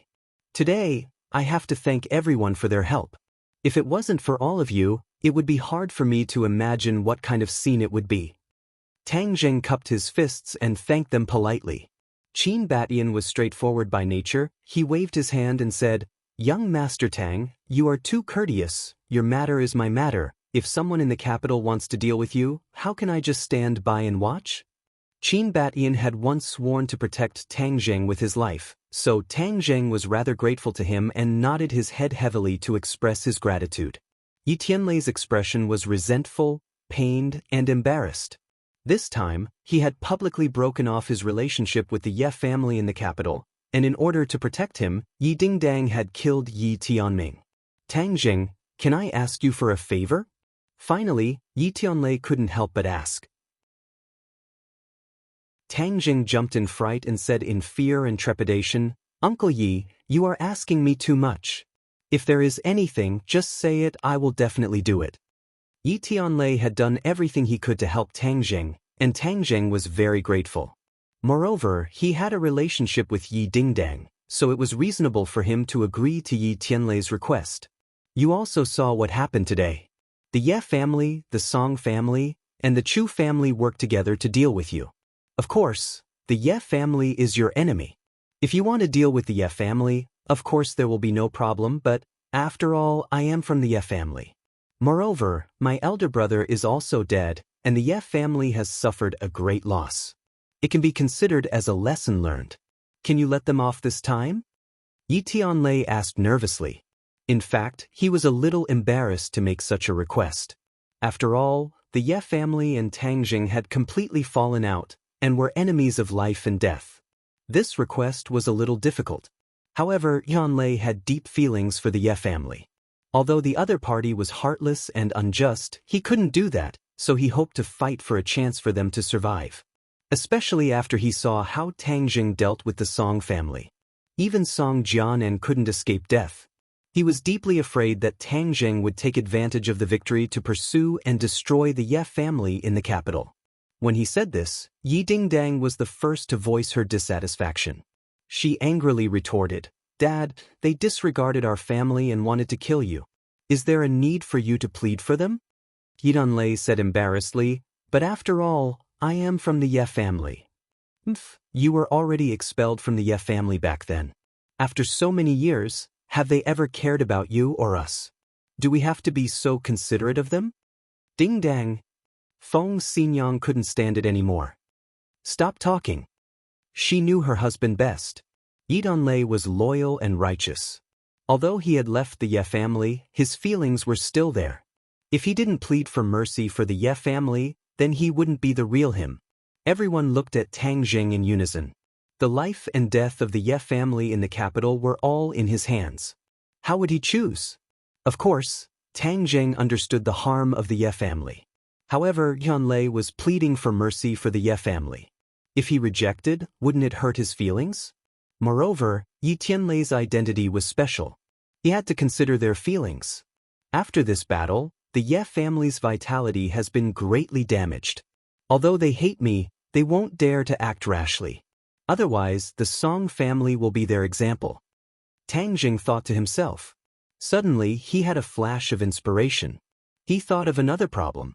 If the Song family and the Chu family were finished, the government would be very happy. They would be impatient to take over their businesses. Then, of the 4 major families in the capital, only the Ye family and the Yen family would be left. The pressure on the government would be greatly reduced. However, if the Ye family was destroyed, only the Yen family would be left. How would the government deal with the only remaining Yen family? Get rid of them quickly. Tang Jing immediately thought of this word. The government would definitely not allow the situation of the 4 major families to arise again. Therefore, if only the Yen family was left, then they would definitely get rid of them without hesitation. After all, the influence of one family was much smaller. If there was still the Ye family, then the government would definitely be afraid and wouldn't dare to act rashly. Chapter 8:27. Seeing that everyone was looking at him with burning gazes, Tang Jing muttered to himself, "Uncle Yi has pleaded for mercy, so I will naturally agree. As long as the Ye family in the capital no longer provokes me, I can spare them this time." Hearing that, Yi Tianlei was wild with joy and hurriedly thanked him. "Tang Jing, thank you so much." Although many people thought that this was too risky, Tang Jing had already made his decision, and they could not change it. However, many people were very touched. After all, Tang Jing cared a lot about their feelings, and even took the risk to agree to Yi Tianlei's request. Yi Dingdang was indignant. She wanted to say something but hesitated, but looking at her father's expression, she swallowed her complaints back into her stomach. "Elder Yen, let me check your injuries first." Seeing that Yen Padian was exhausted, Tang Jing hurriedly placed his hands on his wrist, and his heart could not help but tremble. In the battle with the sword god, Elder Yen was severely injured, and it was mainly internal injuries. If he was not careful, it would affect his future cultivation. This injury was caused by him, so Tang Jing naturally could not stay out of it. Thus, he took out a 9 transformations soul return pill and said, "Elder Yen, after consuming this pill, your injuries will be fine." The 9 transformations soul return pill was extremely precious, but in order to treat Elder Yan's injuries, he would not be stingy. Yen Padian had just witnessed the effects of the 9 transformations soul return pill with his own eyes. He subconsciously looked at Tang Jing's hands, which had long since recovered to its original state. He understood that this was a healing panacea and said excitedly, "My injuries will be fine after recuperating for a period of time. This medicine is too precious." Yen Padian had an extremely good relationship with the King of Medicine, but he had never seen the King of Medicine concoct such a pill, so he guessed that it must have been concocted by Tang Jing using a cultivator's methods. Tang Jing shook his head. "This medicine is used to treat injuries. Although it is precious, it is not a problem, Elder Yen. Please do not decline." Then, "All right." Yen Padian happily took it and swallowed it. Immediately, a strong vitality burst forth from the pill, and his internal injuries were quickly healed. Even the small wounds on his body were healed. He personally felt the miraculous effects of this medicine and couldn't help but be dumbfounded. He exclaimed, "This is too mysterious." He stood up and moved his muscles and bones. He actually felt that his condition was better than before the battle. Moreover, that powerful vitality had caused many changes to his body. He was already old, and his bodily functions were deteriorating little by little. However, that vitality changed the situation, allowing his body to return to its middle-aged state. "Tang Jing, thank you so much." He couldn't help but grab Tang Jing's hand and nodded his thanks. Tang Jing faintly smiled. The 9 transformations soul restoration pill was far too rare, or else he would have gifted everyone one. "Elder Yen, you were injured because of me. This is what I should do." Actually, I still took advantage of you this time. Although I put in a lot of effort, my gains are far greater than this." Yen Padian said sincerely. He was already old, and his bodily functions had deteriorated severely. Although he was already a grandmaster martial artist, It was extremely difficult for him to advance any further. His cultivation showed signs of stagnation. However, after consuming the 9 transformations soul restoration pill, his bodily functions had almost recovered to his middle-aged state, and the cultivation shackles had been broken. Naturally, he had the chance to break through to a higher level of cultivation. Furthermore, the mysterious energy that Tang Jing had injected into his body had caused his dragon form technique to advance by leaps and bounds. This was something that he did not even dare to think about, so this time he could be considered to have gained a lot. When everyone heard this, they looked at Yen Padian suspiciously, guessing that his so-called harvest was probably the pill from before. They couldn't help but envy him. This time, we have won a great victory. The Song and Chu families are almost finished. Therefore, we have to discuss how to seize more benefits for ourselves as quickly as possible. They are like 2 elephants. No matter how much we eat, they will benefit us greatly. Tang Jing said in a deep voice. After the battle was over, they would naturally share the benefits. Taking advantage of the fact that the authorities had yet to fully react, they had to seize this opportunity to fight for more benefits for themselves. Otherwise, the opportunity would be fleeting. At that time, everything would belong to the country, and it would be impossible for them to obtain benefits from it. Everyone's expression immediately became excited, especially Yen Qishan and Qin Batian. The Yen family was the strongest family to begin with, and if they were to take another step forward, their strength would reach another level. As for Qin Batian, his strength was not weak either, but compared to the other great families, he was still lacking. With this opportunity, the Qin family would truly rise, and perhaps a new family would be born. This matter was simply a miracle to him. Of course, Qin Batian was also an ambitious person. He had always had a dream in the depths of his heart, and that was to personally create a Qin family like the other great families, and pass it down from generation to generation. However, his foundation was not enough, and his strength was still shallow. All of this was just a daydream. Now, it seemed that all of this was not an illusion. Under the influence of Tang Jing, all of this was approaching him at a fast pace. Both the Song and Chu families fell in your hands, so of course all of these benefits belong to you. Yen Padian said magnanimously. The 9 transformations soul return pill and the dragon chi had already allowed him to reap a lot of benefits. He was not greedy, so he took the initiative to give up this portion of the benefits. Tang Jing shook his head. This is the result of everyone's joint efforts, so everyone deserves it, so don't refuse. Tang Jing, you are generous, so if we continue to decline, it will seem like we are being overly sentimental. However, the majority of it is naturally yours, and your company is rapidly rising. With these resources, you can develop even faster and become even stronger. Yen Padian said. Tang Jing did not decline pretentiously and nodded in agreement. However, all of this was a business operation, and he was not familiar with it, so he handed it all over to Mu Hongyan. As a result, a few forces immediately told him to operate, dividing up the Song and Chu families.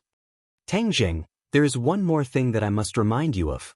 Since you all say that the sword god will definitely die, but he is after all the leader of the sword pavilion, and this matter is of great importance. I wonder what kind of power he has behind him, and the death of the sword god is not the end, but the entire body is affected. I wonder how many more things will happen, so you have to be on guard against them. Yen Padian was very experienced, he could see through the essence of the matter with a single glance, and warned solemnly. Tang Jing nodded his head. He knew more than Yen Padian, and knew that behind the sword pavilion was the Azure Dragon Palace. He had no choice but to think about how this mysterious power and the mysterious High Lord would react. If the Azure Dragon Palace were to make things difficult for him, how should he deal with it? He subconsciously looked towards the Empyrean Fairy's room. Without a doubt, he had no choice but to place his hopes on the Empyrean Fairy, but what if the Empyrean Fairy left him in the future? Therefore, forging iron required one's own strength. The safest way was to continue to raise one's own strength. Everyone followed his gaze and looked towards the tightly shut door. They knew that the white-clothed woman who had killed the sword god was inside. Without a doubt, the appearance of the Empyrean Fairy was one of the biggest shocks of the day, allowing them to truly understand what it meant by there was always someone better than them. Yen Patin had been suppressing his curiosity and did not ask, but Feng Xinyang's fiery personality could not help but ask directly, "Little handsome brother, who exactly is that lady?" Even Tang Zheng himself was not clear about the origins of the Empyrean fairy, and said honestly, "Aunt Feng, I really don't know where she came from. She is only temporarily staying here. As for her cultivation, even I am not clear. In short, she is very powerful." Feng Xinyang curled his lips and said, "I wonder where you found such a powerful girl." Feng Xinyang could not help but feel that the pressure of her daughter's competition was too great. Of course, she mistakenly thought that the Empyrean fairy was also Tang Zheng's confidant. Seeing that Tang Zheng could not say anything, everyone was preparing to leave. Suddenly, Tang Zheng's pupils constricted as he looked out the door, his eyelids twitching. "Someone's coming." Yen Patin also looked out the door at the same time and exclaimed. Seeing that everyone was nervous, Tang Zheng waved his hand, indicating that everyone should not worry. He walked out and saw a person walking into the courtyard in the blink of an eye. The person who came looked around the battlefield. Many people were still busy cleaning up the battlefield. The corpses had already been moved away, but the ground was still a mess. He slightly frowned, looked at Tang Zheng, and then looked at the people around him and said, "Tang Zheng, come with me." Number 2. Tang Zheng and Yen Patin exclaimed at the same time. This person was the chief's personal guard. Number 2, a mysterious person who would not easily appear. Yen Patin had only met him once many years ago. Tang Zheng knew Number 2, so he naturally knew that his identity was special. The others were confused. Who was this person? Why was his name so strange, called Number 2? Number 2's tone was old-fashioned and stiff, making people feel a bit hostile.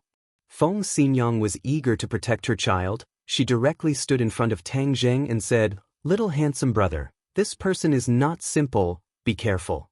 Tang Zheng nodded lightly and said to Number 2, "May I ask what's the matter?" You've caused such a huge disaster this time, and you still dare to ask about it?" Number 2's tone was not good. What Tang Zheng had done this time was indeed out of his expectations. After all, he had just gotten rid of Xing Feng a while ago, which made the authorities extremely dissatisfied. However, it had only been a few days, and he had done such a huge thing right under their noses. How could it not be shocking? Tang Zheng expected that the authorities would find him sooner or later, but he did not expect their reaction to be so fast. He pointed to the battlefield and said indifferently, "This is not what I thought, and is not under my control. You saw it too. This is my residence. Someone is trying to do something to me. I am only trying to protect my life and counterattack." After all, this was the capital, and the authorities were extremely powerful. Tang Zheng naturally could not cause their counterattack, otherwise, things would be terrible. That was why he gave an explanation. "It's useless for you to say this to me. Let's talk about it when we get there." Number 2 did not appreciate his kindness and continued to speak coldly. "We can't go, we're not friendly," Feng Xinyang advised, and the others also nodded in agreement. Only Yen Patin had a serious expression and reminded him, "I'm afraid Number 2 is passing on that person's words." "I know, I'll go with him. Don't worry, this is within my expectations. You guys should hurry up and implement what we just discussed. There's not much time left," Tang Zheng warned. Yen Patin immediately understood that the authorities would definitely interfere and had to act before them. Thus, he entrusted him with the task, "Then you should be more careful." Chapter 8:28. Sword God slowly woke up and saw that he was lying in a broken room. There was a person squatting not far away. His clothes were stained with blood and his head was buried in his knees as he squatted on the ground. Sword God placed his hands on the ground and tried to stand up, but he felt his body go soft. With a put-ong sound, he fell to the ground again. That person was suddenly startled like a bird startled by the twang of a bough. His eyes were filled with fear and his handsome appearance had long been replaced by fear. This person was the escaped Song Yu. "Master!" Seeing Sword God wake up, Song Yu quickly came over and supported Sword God. Sword God was injured and his aura was weak. He was just like an ordinary old man. He was still holding half of the nameless sword and a large part of his chest was caved in. His face was pale and his aura was weak. The sword god raised his eyelids. When he saw Song Yu, his expression was particularly complicated. This time, the Song family had an unavoidable responsibility for the failure of the mission. Towards Song Yu, he naturally would not be amiable. He coldly said, "Where are we?" "Master, I saved you. We have already escaped from that place. This is a rural area in the suburbs. No one can find us." Young Master Song would never set foot in this kind of dirty and messy place before.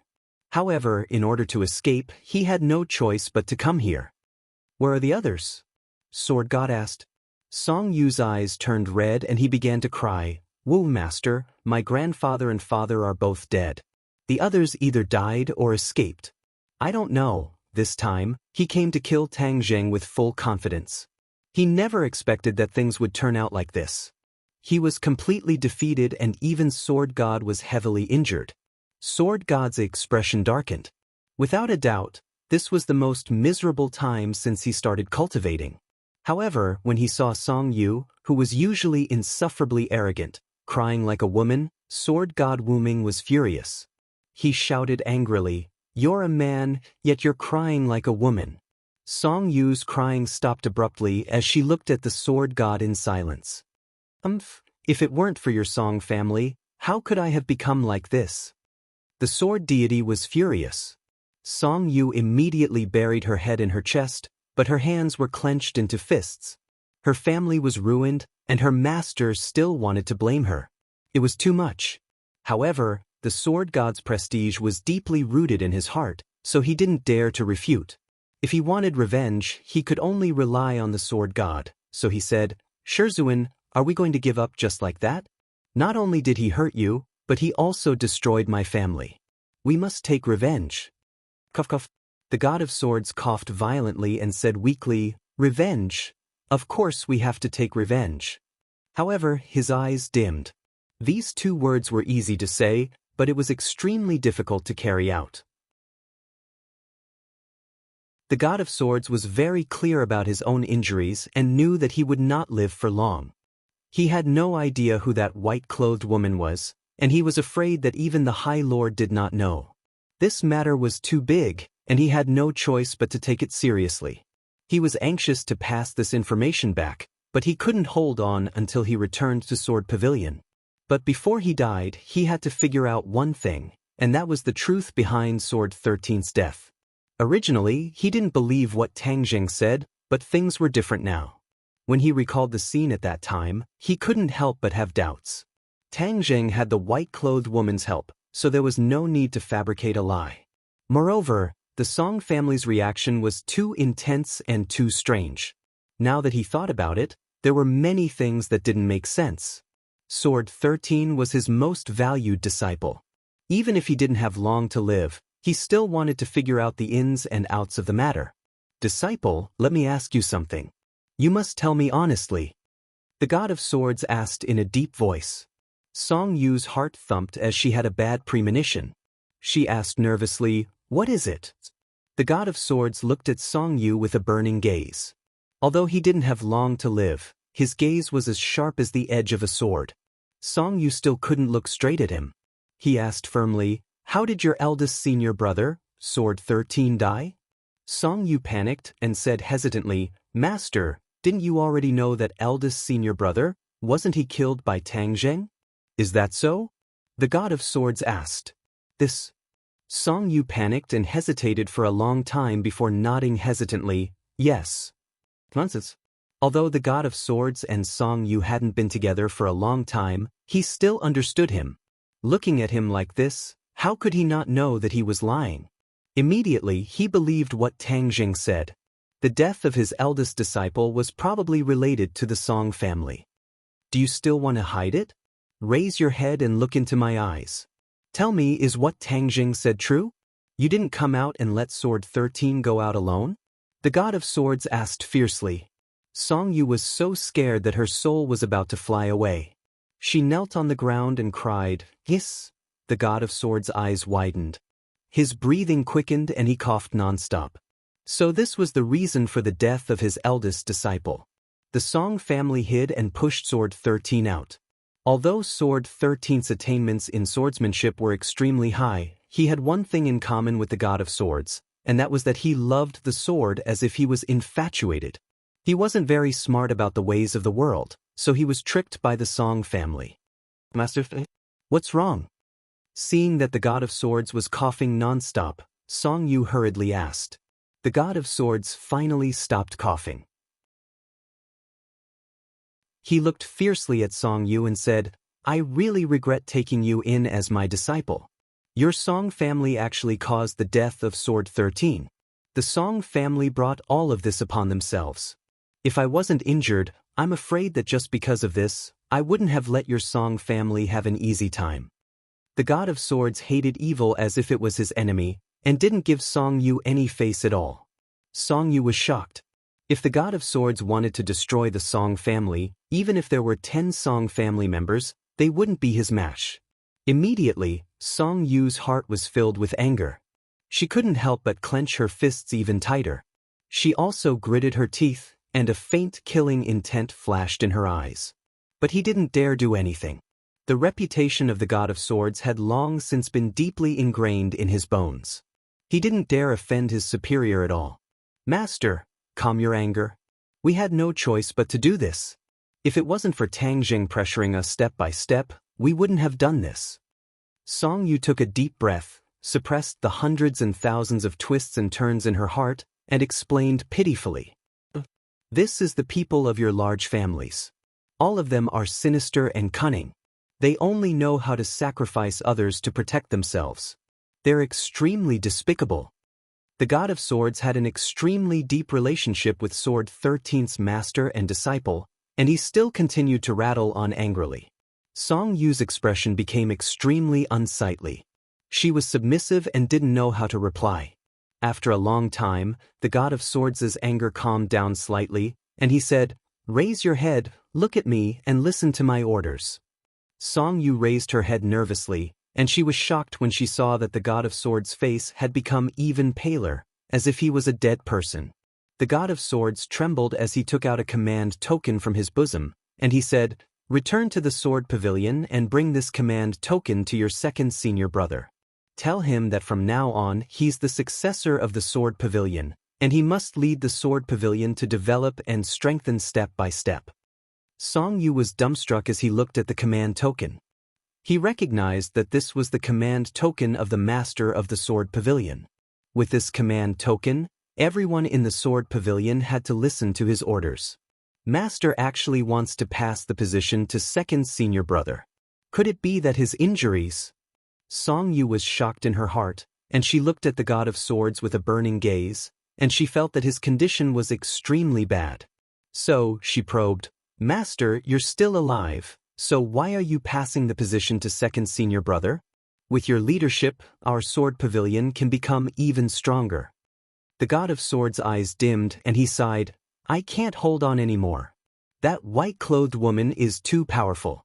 That attack directly cut off my vitality. If it wasn't for my profound cultivation, I'm afraid that I wouldn't have been able to hold on until now. Song Yu's face changed. She's that powerful? Yes, she's too powerful. When you return, you must tell this news to the Honorable Lord. You must ask the Honorable Lord to pay attention to this person. The God of Swords urged. Honorable Lord. Song Yu's heart skipped a beat. He had only heard of the Honorable Lord's name, but he had never seen him in person. But he knew that this person was the person behind the Sword Pavilion, and everyone in the Sword Pavilion, including the God of Swords, had to listen to his orders. So, Song Yu was both curious and in awe of the Honorable Lord. There was actually someone in this world that could make the God of Swords bow to him. Just how powerful was this person? Song Yu couldn't imagine. Yes, although you haven't seen the Honorable Lord before, you will definitely have the opportunity to see him when you return this time. You must be respectful to the Honorable Lord, and you must carry out any orders of the Honorable Lord. Do you hear me? Master, you really can't hold on anymore? Yes, I can't hold on anymore. I never thought that I would end up like this after roaming unhindered for my entire life. The God of Swords sighed and took out another sword manual. On the cover, the words, "Ninth Heaven Galaxy Fall," were written. Song Yu's heart jumped wildly. He was very clear that this was the most powerful sword technique that his master was most proud of. He had relied on this sword technique to win against Tang Zheng. Could it be that master wanted to pass this sword technique down to him? Song Yu's little heart was incomparably excited, and his face flushed red. Unexpectedly, the God of Swords' next sentence caused his heart to fall to the bottom of the valley, and his face immediately froze. Give this Ninth Heaven Galaxy Fall sword technique to your second senior brother. There are many of my comprehensions of sword techniques in it. Let your second senior brother properly comprehend and cultivate it, and strive to achieve great success as soon as possible. It's not for me? Song Yu asked in disappointment. Your Song family caused the death of Sword 13, and I was also implicated because of this. Do you still want me to pass down my lifelong knowledge to you? Wishful thinking. The God of Swords reprimanded mercilessly. Normally, he would also reprimand his disciples like this, and no one dared to talk back. Therefore, this habit had been formed, and even if his life was hanging by a thread, he could not change it. Song Yu was furious, and thought to himself, "You're already at death's door, and you still want to reprimand me like this? Moreover, you're so biased, giving everything to second senior brother, and I have nothing. Unfair, unfair." He shouted in his heart, and his expression became extremely unsightly. The God of Swords looked at him suspiciously and asked, "Did you hear what I said? Give everything to your second senior brother." Song Yu suddenly roared and said, "If I give him everything, then what do I have? I'm not your messenger. I didn't punish you, and that's already considering our relationship as master and disciple. Do you still want to ask for more?" The God of Swords flew into a rage. "Ha, you're about to die, and only I know what you said. I said that I'm the next master of the Sword Pavilion, and second senior brother. You can only listen to my orders." Song Yu suddenly laughed, and the madness in his eyes was difficult to conceal. The God of Swords' heart thumped and said, "You dare not listen to my orders. This is deceiving your master and destroying your ancestors." "Ha, you're already at death's door, so what if I deceive my master and destroy your ancestors? Since you've said so, then I'll let you experience what it means to truly deceive your master and destroy your ancestors." Song Yu's killing intent erupted, and he suddenly grabbed the God of Swords' neck and used all his strength to choke him. "You evil disciple, deceiving your master and destroying your ancestors." The God of Swords was already at the end of his life, and he was unable to catch his breath. He struggled weakly for a few times, and his eyes were wide open as he breathed his last. Chapter 829. Tang Zheng once again stepped into the courtyard house that represented power, and many auras in the dark firmly locked onto him. It was clear that his actions this time had caused the officials to be even more fearful. He walked in casually, but this time he did not go to the study. Instead, he went to the living room. Even number 2 did not leave. He stood respectfully behind the bureau chief. As for those auras in the dark, they did not disappear. They were obviously guarding against him. His actions had completely exceeded the control of the government. They had to be on guard. The bureau chief's face was gloomy, as if dark clouds were pressing down on the sky. He looked at Tang Zheng sternly and said, "You really can't stop for even a day. This time, even the Song and Chu families have fallen in your hands." The other party went straight to the point. Tang Zheng did not beat around the bush and said directly, "The bureau chief is very observant. Naturally, you know what happened this time. I am at home. These people came to kill me. I can't just stretch my neck and ask them to do it, right? Humph, didn't you promise me that you will not stir up trouble in Beijing?" The bureau chief questioned. Tang Zheng said calmly, "I didn't stir up trouble. I had no choice." Whatever you say makes sense. Whether it makes sense or not, the bureau chief will judge. Moreover, the biggest beneficiary of this incident is the country, isn't it? Tang Jing asked with a smile. The bureau chief was stunned and fell silent. This sentence hit the nail on the head. Although the bureau chief was very angry with Tang Zheng's actions, he also understood that this was very beneficial to the country. They had long wanted to deal with the big families. However, the government could not act without restraint. Because of this, they did not dare to take action. I did what the country could not do.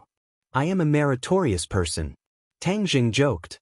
The bureau chief snorted and said, "Meritorious person? Humph, do you know how serious the consequences are? Is it really that serious? I believe that the country will definitely find a way to calm the situation and maximize its own benefits." Tang Jing went straight to the point. Every sentence hit the nail on the head, making the bureau chief very passive. The bureau chief understood that he had seen everything clearly, so he couldn't do anything even if he wanted to. Although his words were full of arrogance, he wouldn't fly into a rage just because of that.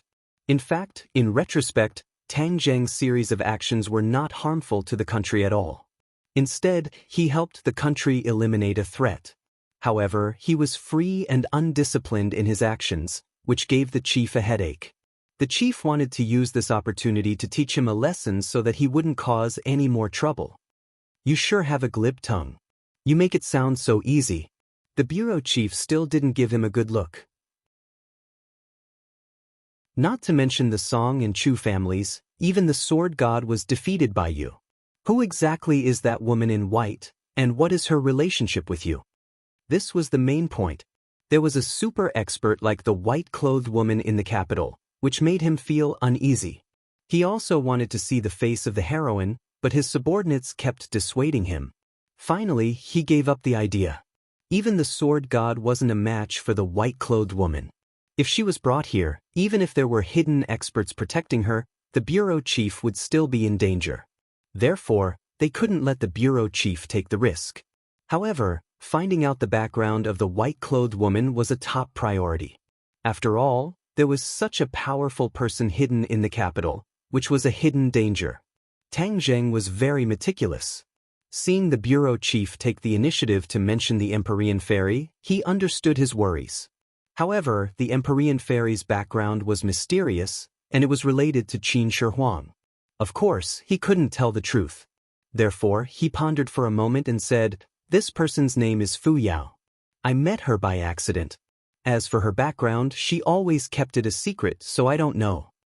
Seeing him evade everything, how could the bureau chief easily believe him? His face darkened and said, "She lives in your house and helped you fight off the enemy. You say you don't know her background. Hee hee, do you think you are lying to a 3-year-old child?" Tang Zheng's expression didn't change. He said unmoved, "I really don't know. As for why she lives in my house, maybe it's because we are both cultivators." The Empyrean fairy's identity as a cultivator wasn't a secret. Therefore, he admitted it without hesitation. "You are not the only cultivator in this world. Why doesn't she live in someone else's house, but yours?" The bureau chief asked. Tang Jing shrugged, "I don't know about that." Seeing that he wasn't afraid of boiling water, the bureau chief couldn't do anything. He couldn't force him. However, the bureau chief didn't give up and continued to ask, "What is her cultivation level?" Tang Jing sighed and said, "I really don't know." This was the truth. He also wanted to know the Empyrean fairy's cultivation level. However, she didn't tell him. He couldn't do anything about it. The bureau chief raised his thick eyebrows and said angrily, "You don't know anything. What do you want to do?" "I don't want to do anything. I just want to live a quiet life." The bureau chief was very dignified, but he couldn't oppress Tang Zheng. The bureau chief's breathing also became hurried. This time, he specially invited Tang Zheng here. Other than to beat him up, the most important reason was to find out more about the woman in white. Now, he only knew that she was called Fu Yao. He didn't know anything else. This made him very depressed and angry. However, facing Tang Zheng, no matter how angry he was, he couldn't vent it. He was like a ball of cotton. When he punched him, he was soft and didn't have any place to exert force. The bureau chief stared at Tang Zheng. Seeing that his expression was as calm as a rock, he knew that he couldn't get anything out of him. Therefore, he changed the topic and said, the sword god was defeated. He definitely won't let this go. How are you going to deal with this? I have to correct you. The sword god wasn't defeated. He was seriously injured and will definitely die. Tang Zheng corrected him. What? The sword god will definitely die. The bureau chief's eyelids twitched. He held the armrest of the chair with both hands and almost stood up in shock. Number 2 was also shocked. He looked at Tang Zheng in disbelief. However, looking at his calm and confident expression, it was obvious that he wasn't lying. Tang Zheng had already expected their reaction. After all, the sword god was famous, so he didn't think that he would die so easily. He lightly nodded his head. Yes, this is Fu Yao's judgment. I believe in her judgment. She killed the sword god so easily. The bureau chief was so shocked that he couldn't speak. Tang Zheng nodded heavily. The bureau chief should know that the Azure Dragon Palace is behind the sword god. This is the target we need to guard against. The Azure Dragon Palace has always been mysterious. The Azure Dragon Palace. The bureau chief's eyes twitched. Although the Azure Dragon Palace is mysterious, they abide by the rules, unlike you who always break the rules. Haha, does the Azure Dragon Palace really abide by the rules? I don't think so. Tang Zheng smiled disapprovingly. Since the country is so afraid of the big clans, isn't it worried about the Azure Dragon Palace? The martial arts organization, Li Palace, and the Azure Dragon Palace were 3 big mysterious organizations. If they caused trouble, it would be extremely dangerous. They were the ones the country should be wary of. However, the country had always let them do as they pleased. This made Tang Zheng somewhat suspicious. You think the Azure Dragon Palace will come to the capital to avenge the sword god? The bureau chief asked. I can't rule out this possibility. Tang Zheng stared at the bureau chief with a burning gaze. When that time comes, I'm afraid the world will really turn upside down. If the Azure Dragon Palace came to avenge him, Tang Zheng would of course use all his skills and fight to the death. When that time comes, the battle wouldn't be as simple as this one. The momentum would definitely be greater, and the range of influence would be wider. The shock and impact on the ordinary people would also be greater. Moreover, for something like this to happen in the capital, it wouldn't be a glorious thing for the country. Tang Zheng made it clear in advance so that the government wouldn't think that it was all his fault. You don't have to worry about this. If the Azure Dragon Palace dares to come to the capital, then we naturally won't sit idly by. The bureau chief said solemnly. Tang Zheng looked at him suspiciously. Could it be that the country had some method to deal with the Azure Dragon Palace? But even if he asked, the other party definitely wouldn't say it out loud. He simply didn't ask and said, that's for the best. As long as the Azure Dragon Palace didn't come to the capital, then the woman by his side would at least be safe. If there's nothing else, then I'll take my leave. Tang Zheng said. The bureau chief looked at him sternly and said, calm down. If you continue to cause trouble, it won't be so easy to get away with it. Tang Zheng understood that if it wasn't for the fact that the country could profit from this and didn't harm the government's interests, it wouldn't be so easy for Tang Zheng to escape so easily. In short, Tang Zheng's actions didn't touch the country's bottom line. In fact, the country even profited from it. This was the reason why the balance between the two sides wasn't broken. Number 2 sent Tang Zheng away. The bureau chief returned to the study. There was a person sitting lazily on the chair, wearing a mask, the lord of the Azure Dragon Palace. He was actually also in the capital. If Tang Zheng knew, he would definitely be very surprised and even afraid. If the lord of the Azure Dragon Palace had participated in this battle, the outcome would have been uncertain. The bureau chief looked at the lord with shining eyes and said, the sword god is already dead. The lord's eyes flickered slightly, but he said calmly, the sword god was only 1 step away from the Martial King realm, but he stopped here. What a pity. Aren't you surprised and angry? The bureau chief asked curiously. The lord said indifferently, I'm a little surprised. I didn't expect that without Tian Chanzi by his side, Tang Zheng would have the help of a woman in white. I'm afraid he didn't tell you who she was, right? You guessed correctly. He's tight-lipped. It's not easy to get information from him. The bureau chief paused. But why didn't you make a move this time? How can a mere Song family be worthy of me making a move? Moreover, this time was also out of my expectations. There are times when you make a mistake, the bureau chief said with interest. You lost such a great general. What are you going to do? The Lord smiled meaningfully and didn't answer. No matter what your reaction is, the capital is the center of the country. The eyes of the whole world are watching here. There can't be a big mess, understand? The bureau chief said in a deep voice. The Lord looked at him deeply and said, You want me to wait for Tang Zheng to leave the capital before killing him?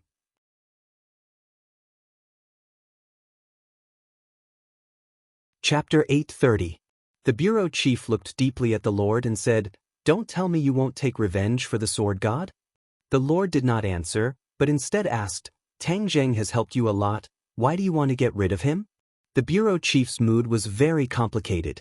Tang Zheng had repeatedly violated his will and was a restless chess piece. Furthermore, he was getting stronger and gradually got out of his control. If this kind of person was used well, it would be of great benefit. If not, it would be bad or even backfire. This time, he destroyed the Song and Chu families, and his power would definitely increase greatly. It was unknown whether he would follow in the footsteps of the other big families and develop into a new family. As a superior, he naturally had to guard against such a situation. Therefore, the bureau chief's heart was very conflicted. Seeing that the Lord went straight to the point, he muttered, Tang Zheng is still a good young man, I am worried that you will kill him. The Lord smiled mysteriously, You don't have to worry, he can't die yet, he is of great use. The bureau chief raised his eyebrows and said, What's the use? The Lord was silent. Seeing that he couldn't get an answer, the bureau chief said, It's good that you don't touch him, then you can live in peace. Live in peace? The Lord smiled meaningfully, his figure flashed, and suddenly disappeared from the study room. The bureau chief looked at the empty study room, lowered his head, and fell into deep thought.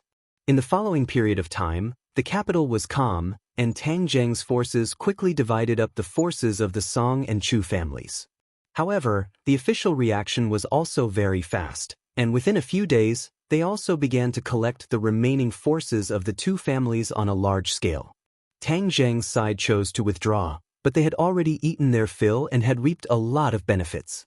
Song Yu disappeared and never appeared in the capital again. As for Tang Zheng's name, many people wanted to hug his thigh, but they had no way to do so. The Ye family had lost Yi Tianming, and their forces had suffered a setback. They were even more cautious, and even Yi Xuanji had become a person who did not leave the house. The Ye family's business was gradually handed over to Yi Ku to manage. It was unknown if it was because Yi Meiyu was frightened, but she actually began to restrain herself. She did not dare to mix around with her scoundrels, and her romantic affairs decreased by a lot.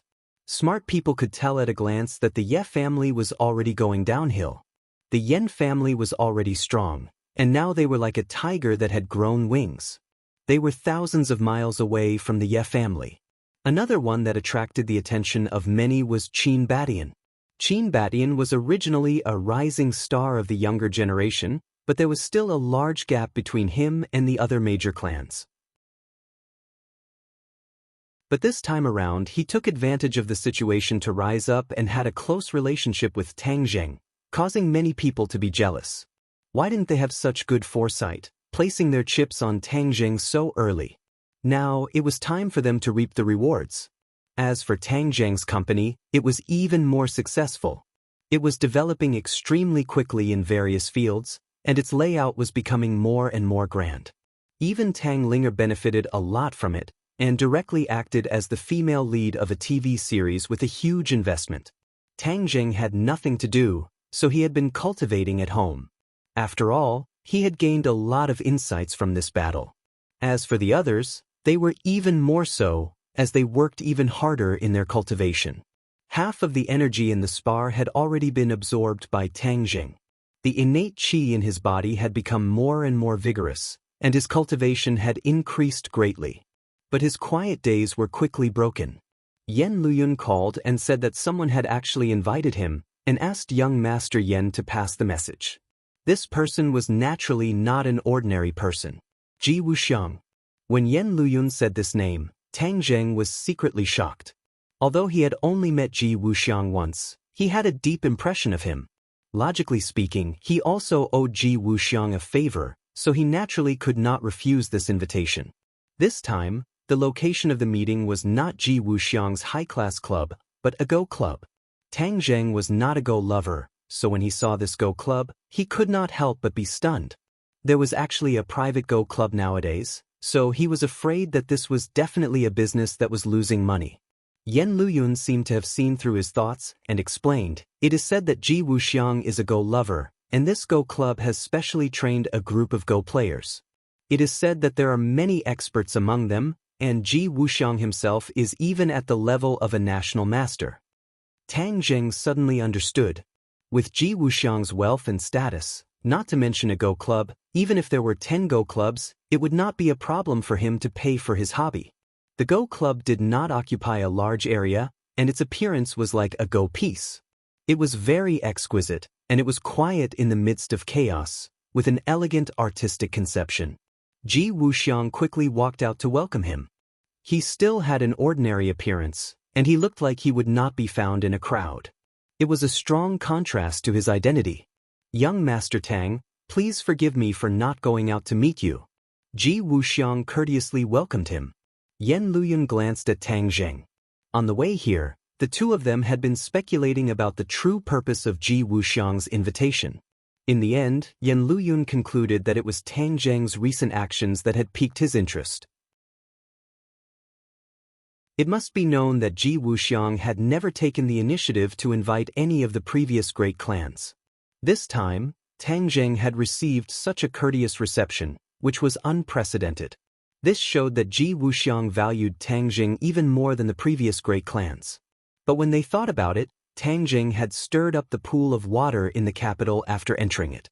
Within a year, the situation in the capital had changed greatly, causing two great clans to be completely eliminated.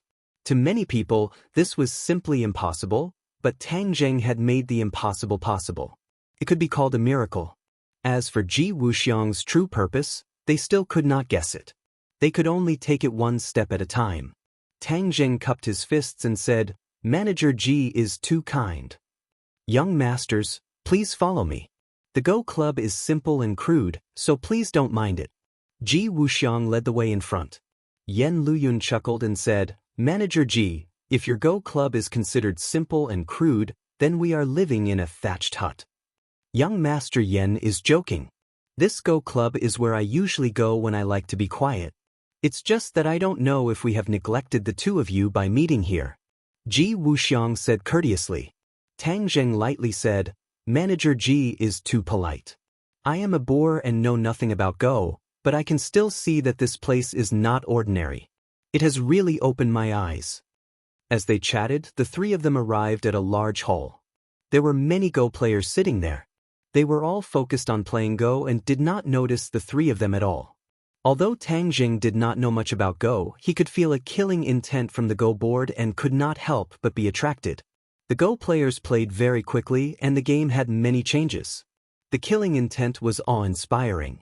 The Go players' expressions were serious and their thinking time was extremely short. It could be seen that their Go skills were quite high. Yan Luyun knew a little about Go. Seeing these people play Go, his expression could not help but change. He said in a low voice, "Any one of these people would be an expert among experts. I wonder where Manager Ji went to find so many experts?" Tang Zheng looked deeply at Ji Wuxiang. Go players could not be recruited with money. The difficulty of recruiting so many experts was not something an outsider could imagine. Ji Wuxiang calmly said, "Young Master Yan is too serious. Young Master Tang, if you are interested, why don't we play a game?" Tang Zheng shook his head, "I don't know. That's a pity. Actually, I feel that Go skills are the same as martial arts. There are many profound principles within. The ancients said that the world is a Go game and we are all Go pieces. The world is actually playing a very big Go game. If you can comprehend the various profound principles of this Go game, it will definitely be very beneficial.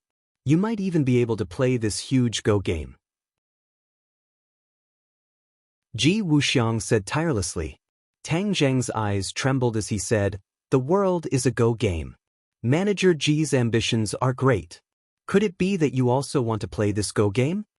Ji Wuxiang laughed. "I am just a person without the strength to truss a chicken. How could I dare to have such extravagant hopes? I just feel that young Master Tang is a dragon among men. You will definitely have the opportunity to comprehend this go game and play this go game." Tang Zheng chuckled. "Manager Ji thinks too highly of me. Who doesn't know of Manager Ji's huge power? The matter that no one in the capital can settle is a piece of cake in front of Manager Ji. It's just a piece of cake. How could I dare to be mentioned in the same breath as Manager Ji?" Tang Zheng could not understand the other's intentions and could not help but mutter in his heart. Young Master Tang is too modest. If young Master Tang had the opportunity to play this go game, I wonder how you would play it? Ji Wuxiang persistently asked. Tang Zheng's eyebrows jumped as he said, "I don't know how to play Go, so I can't answer you. Play Go can be learned. Young Master Tang is smart, so you will naturally be able to learn it. I am not interested in learning for the time being. You will be interested in the future," Ji Wuxiang said in a profound manner. Yan Liuyun's expression became serious as he listened to the two's conversation. These words were too profound and he could not understand the meaning behind them. Could it be that the Go game was really that powerful? He casually picked up a Go piece from the Go board. Just as he was about to pick it up, his expression greatly changed. He stared at the Go piece in bewilderment and cried out in alarm, "This Go piece is so heavy." The Go piece was so heavy? Tang Zheng was confused as he pondered over what Ji Wuxiang was planning. Hearing Yan Liuyun's cry of alarm, he unconsciously looked at the Go piece in his hand. A Go piece was so small, so how heavy could it be? Yan Liuyun took a deep breath as if he was using all of his strength to pick up the Go piece. The veins on his arm bulged, making him look very strange. Tang Zheng's heart trembled. Yan Liuyun's appearance was definitely not fake. Could it be that this Go piece was really as heavy as 1,000 caddies? He casually grabbed the Go piece from Yan Liuyun's hand. Although he was mentally prepared, his arms suddenly sank as a strong force pressed down on his fingertips. He revolved his true qi and immediately counteracted this force. He let out a long breath and finally picked up the Go piece as if it was light. Yan Liuyun saw Tang Zheng's appearance and could not help but feel ashamed. He was a few years older than Tang Zheng, but their strength was so different. He actually had to struggle to pick up a Go piece. Then what was so strange about this Go piece? Tang Zheng also looked at the Go piece in his hand. It was a black Go piece, as black as ink. What material was this small Go piece made of to be so heavy? This was too unusual. His other hand immediately grabbed another Go piece on the Go board. It was the same. The other Go pieces were also as heavy as 1,000 caddies.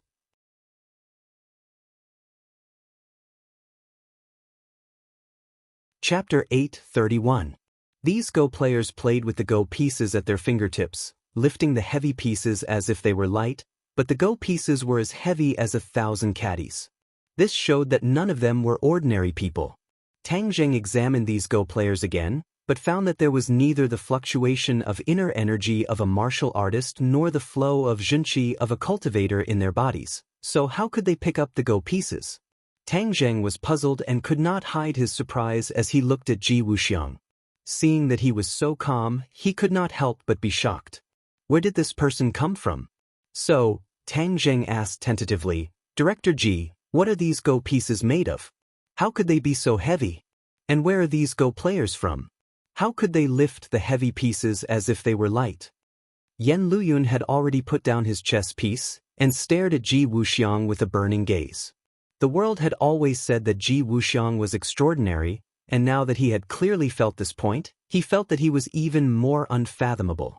He naturally wanted to know the answer to this. Ji Wuxiang glanced at the Go players and smiled faintly. "I don't know what these Go pieces are made of, but I'm not sure. These Go pieces are passed down from ancient times. I don't understand the things of our ancestors." "Is that so?" Tang Zheng did not believe it. With technology so advanced, there were many ways to test a material. He did not believe that Ji Wuxiang had not done the relevant tests. Ji Wuxiang smiled amiably. If young Master Tang does not believe it, I can't do anything about it. This is the truth. As for these Go players, perhaps they are well versed in the art of Go, and their Qi is compatible with the Go pieces, so they can pick up the Go pieces as if they are nothing. Tang Zheng frowned and thought about Ji Wuxiang's words. Was this a lie, or did the so-called art of Go really exist? He thought for a long time but could not come to a conclusion, so he decided not to think about it. Ji Wuxiang smiled and said, "Gentlemen, this way please. Let's go to the pavilion over there to drink tea." After passing through the hall, the Go players still did not take a second look. It was as if the Go game in front of them was everything to them and had the greatest attraction. Yan Luyan looked back 3 times with every step he took. He was shocked, but he couldn't figure it out. He followed the two to the pavilion. A tea set had already been prepared in the pavilion. A beautiful woman dressed like an ancient court lady was brewing tea. After she finished brewing tea for the 3 of them, she left the pavilion.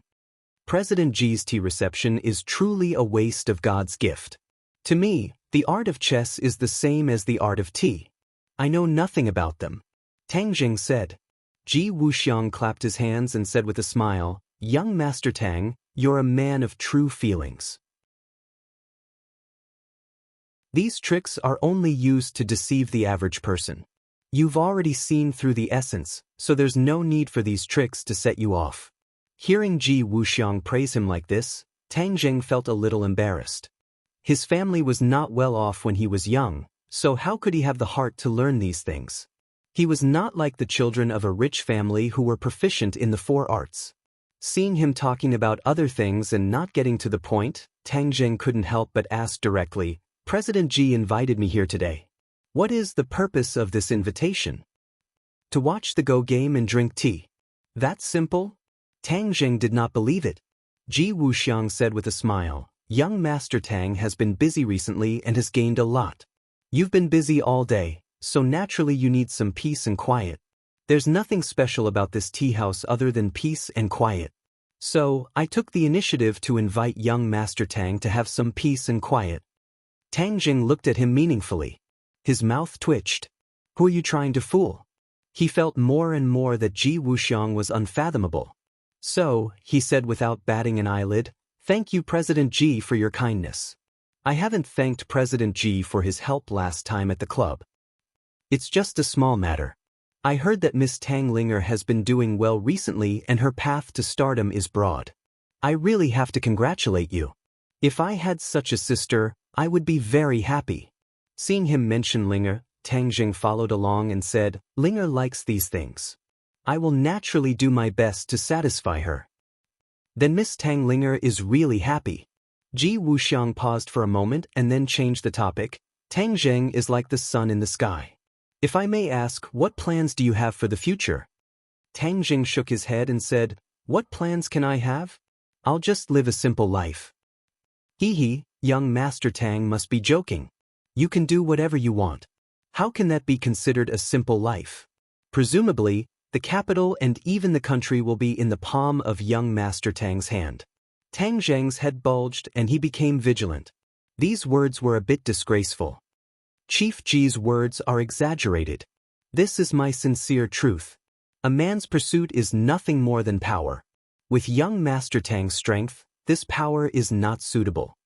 Tang Zheng's eyes became sharp as he stared at Ji Wuxiang and said, "I am a law-abiding citizen. How can I do things that violate the law? Chief Ji's power is great, so of course you are not afraid of these rumors." "I am afraid."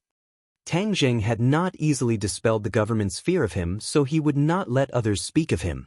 As for why Ji Wuxiang mentioned these words, he really could not figure it out. In this world, only those with ability can live.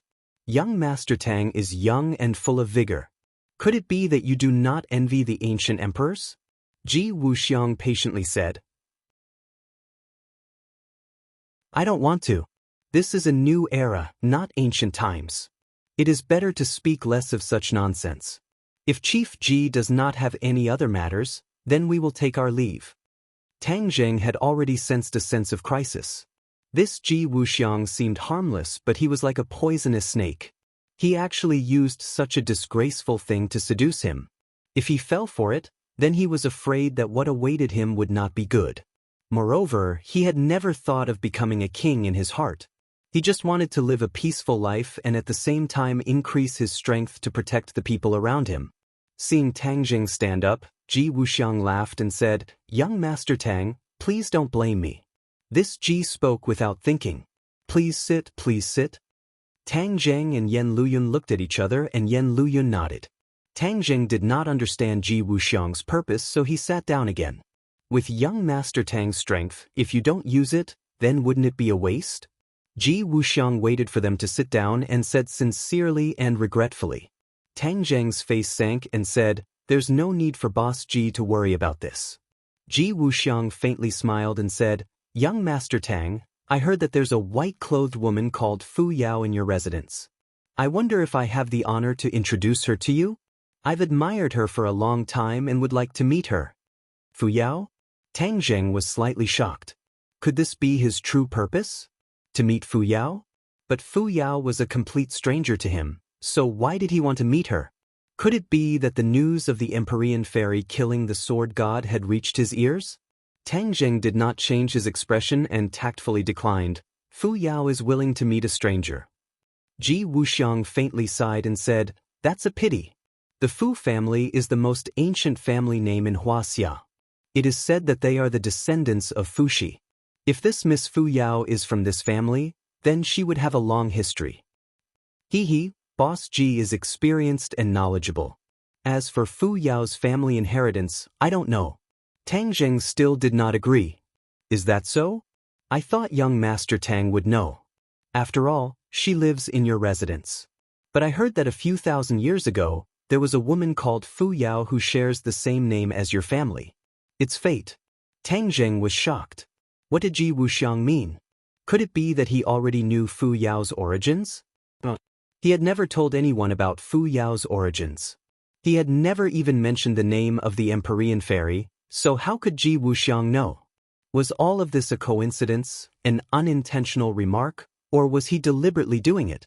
Tang Zheng could not see through Ji Wuxiang anymore.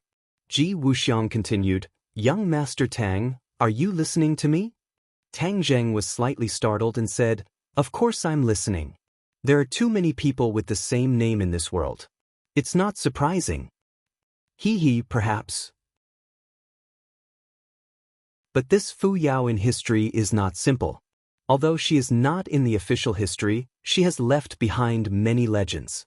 Some say that Fu Yao played a part in Qin Shi Huang unifying the world. In addition, she also has a very impressive name, the Empyrean Fairy. Hearing the name Empyrean Fairy, Tang Zheng's heart almost jumped out of his throat, but he still pretended to be calm and did not reveal any flaws.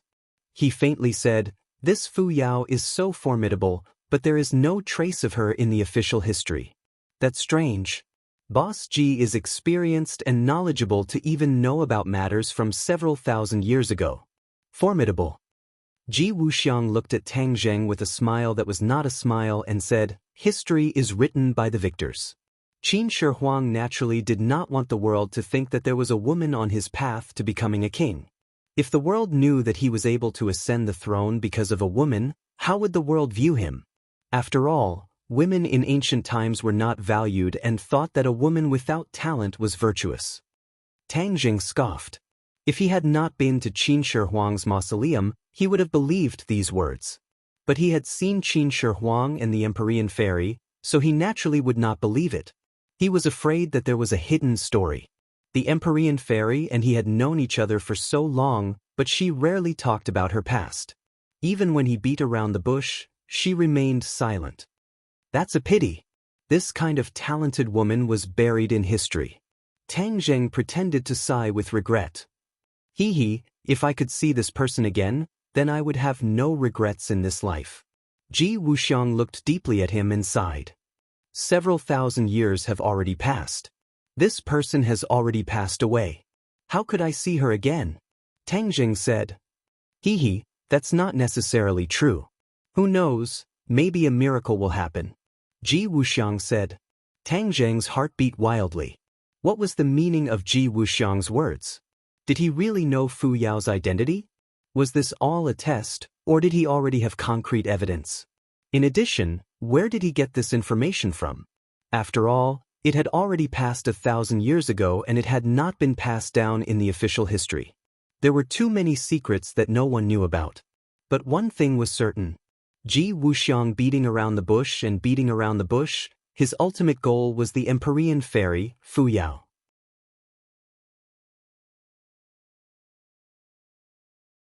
Chapter 8:32.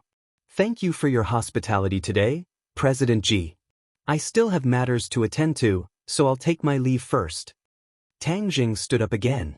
Yan Luyun also felt the strange atmosphere and stood up as well. Seeing that Tang Zheng was determined to leave, Ji Wuxiang helplessly smiled and said, "Then we'll meet again next time." Ji Wuxiang personally sent the two of them out of the Go Club. When they passed through the hall, Tang Zheng once again took a deep look at the Go players, but still did not find the slightest difference.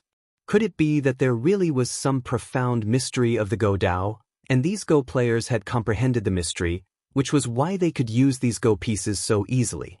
He left the Go Club with deep doubts. When the two of them were far away, Ji Wuxiang's face sank. He meaningfully muttered to himself, "Whether or not Fu Yao is the Empyrean fairy, I will definitely investigate it. If she really is the Empyrean fairy, then I'm really interested."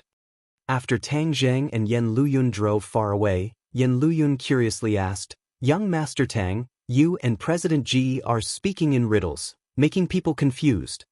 Tang Zheng fell into deep thought. Fu Yao's actions had indeed caused a lot of trouble. Even Ji Wuxiang had noticed her and even connected her to the Empyrean fairy from 1,000 years ago. His imagination was truly astonishing. How did he guess so accurately? "Young Master Yan, this person is not simple. It's best to maintain a certain distance from him." Tang Zheng worriedly said. "Maintain a distance?" Yan Luyun was stunned. Who knows how many people in Beijing want to have a good relationship with Ji Wuxiang, but they can't. Yet, you're taking the initiative to maintain a distance from him. If word gets out, I'm afraid people will be shocked. I don't care about others, but I feel that I'm not the same kind of person as him. When we were in the club, he took the initiative to give you a name card. It means that he values you very much. If Ji Wuxiang helps you, your future development will be even greater. I don't need it. Tang Zheng firmly refused. Ji Wuxiang was a threat. Now that he had his eyes on the Empyrean fairy, why would he continue to tangle with him? Yan Luyun looked at him helplessly. His heart moved as he said, "Could it be that the Miss Fu Yao in your family is really the Empyrean fairy from 1,000 years ago? Do you think it's possible?" Tang Zheng didn't answer but asked instead. Yan Luyun was slightly startled, and then he laughed involuntarily. "Of course not. How can a person live for 1,000 years? Even if the Empyrean fairy survived, she would have been an old woman, not a young girl." Tang Zheng nodded. "So you know how absurd Ji Wuxiang's words are?" Yan Luyun nodded in agreement.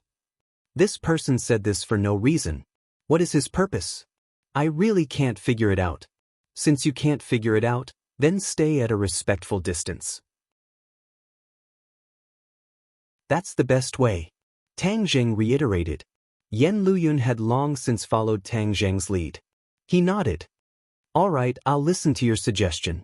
Tang Zheng returned home, feeling uneasy. Ji Wuxiang's unfathomable appearance and those strange chess games appeared in his mind from time to time. He just happened to see the Empyrean fairy walking towards him. He called out, "Fu Yao, can you come to my study for a moment? We can talk in detail." The Empyrean fairy glanced at him, then went straight into the study and stood in front of a row of bookshelves. These days, she had read almost all the books on the shelves and had a deep understanding of Huaxia's history and modern society. Seeing her standing in front of the bookshelves, Tang Jing followed her gaze and saw a row of history books. This was the Empyrean fairy's favorite. Tang Jing just happened to remember Ji Wuxiang's words.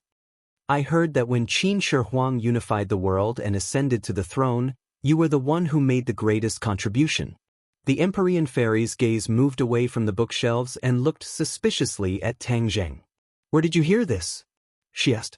The Empyrean fairy had already confirmed that there were no records of her in history, so she couldn't help but be surprised to hear this from Tang Zheng's mouth.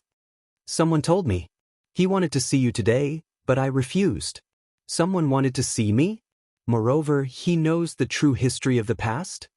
The Empyrean fairy's eyes widened. Yes, this person's name is Ji Wuxiang. He looks ordinary but is actually quite powerful.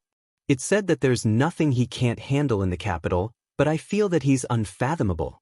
Tang Zheng spoke the truth. Ji Wuxiang? The Empyrean fairy frowned deeply and shook her head. I've never heard of this name. How does he know about me? How would I know? Moreover, he actually suspects that you're the Empyrean fairy from 1,000 years ago. How smart. Tang Zheng rolled his eyes speechlessly. He's really smart, but too smart. Will there be any problems once he sees through your identity? The Empyrean fairy's eyes flashed with a strange light. There won't be any problems. Although Tang Zheng was still a little nervous, seeing that the Empyrean fairy didn't take it seriously, he could only let it go. He just said, I hope that we can deepen our trust in each other in the future. Only then will we be able to face all the possible dangers together.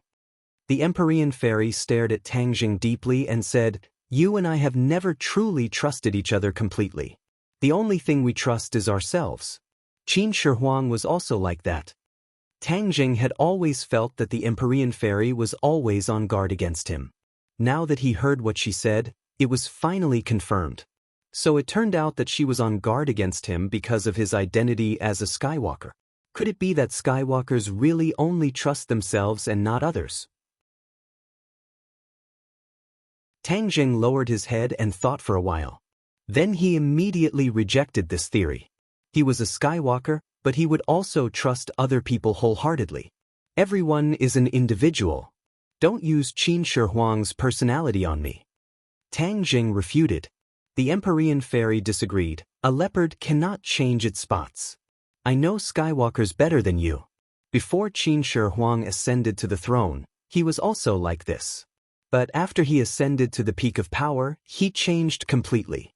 That's why I was disheartened and didn't want to help him anymore.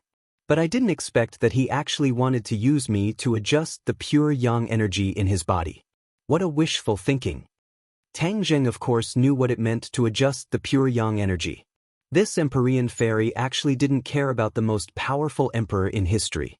So, it's useless to persuade me. Tang Zheng fell into deep thought. The knowledge that the Empyrean fairy knew was very important to him, especially now that the demon race had arrived. Although the government was very confident that the demon race had already been eliminated, Tang Zheng wasn't so optimistic. After all, 100 Change Star Lords still hadn't shown up, and Tian Chanzi seemed to have disappeared from the world. All of these things were very strange. Tang Zheng couldn't help but feel suspicious. Even the longer it was calm, the more he felt that a storm was coming. Right now it was just brewing, but once it exploded, it would definitely be very shocking. So it was very important for him to completely trust the Empyrean fairy. How can I make the Empyrean fairy trust me? Suddenly, his heart moved. He remembered her surprise when she saw him summon the golden dragon in his body, and even her expression when he talked about the dragon race. Tang Zheng had reason to believe that she would definitely be very interested in dragons. In the past, Tang Zheng avoided talking about dragons, so she didn't talk about anything either. Every day, she just carefully taught Nana. If he really wanted to gain her trust, perhaps dragons would be a breakthrough. Take her to see the 5-clawed golden dragon. This idea emerged in Tang Zheng's mind, and then became very strong. Although it was a bit risky, it could most likely open the knot in the Empyrean fairy's heart, and weaken her guard and suspicion towards him. If 100 Change Star Lord caused any trouble, perhaps she would help Tang Zheng without hesitation. Tian Chanzi wasn't 100 Change Star Lord's opponent. Perhaps he could only pin his hopes on the Empyrean fairy. Moreover, even if she saw the 5-clawed golden dragon, what effect would it have? Probably not. So, Tang Zheng no longer hesitated and said mysteriously, "Tonight I'll take you to a place." But the Empyrean fairy looked at him suspiciously. "You'll know when we get there." Tang Zheng deliberately kept her in suspense. The Empyrean fairy was not afraid of anything, so of course she was not afraid that Tang Zheng would harm her.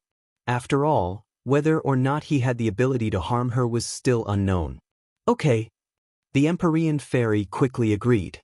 Late at night, the capital had already fallen into a deep sleep. Two figures quietly moved forward in the capital, and after a moment, they arrived at the imperial city and disappeared.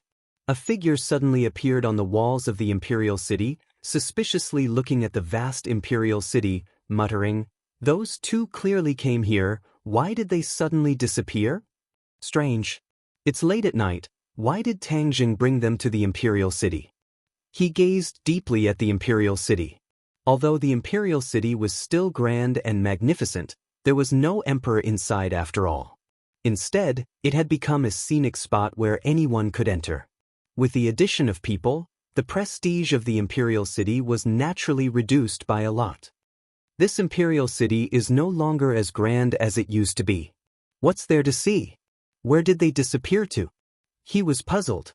Tang Zheng and the Empyrean fairy entered the imperial city, and the Empyrean fairy's curved eyebrows immediately knit together. She asked in bewilderment, "What's so strange about this place?" She had clearly sensed that something was strange, but she couldn't explain it clearly, so she asked this question. Tang Jing faintly smiled, "Please follow me, you'll know in a moment." The Empyrean fairy deeply stared at him, thinking, "I want to see what kind of medicine you're selling in your gourd." Thus, she silently followed behind him. After walking through a long passage, a dignified and mysterious aura rushed over, and her eyes couldn't help but fiercely jump a few times. Her breathing gradually became rapid, and her eyes widened as she stared fixedly at the end of the passage. There was a golden light coming from that side, and a kind of frightening aura was growing stronger and stronger. This aura even gave off a familiar feeling.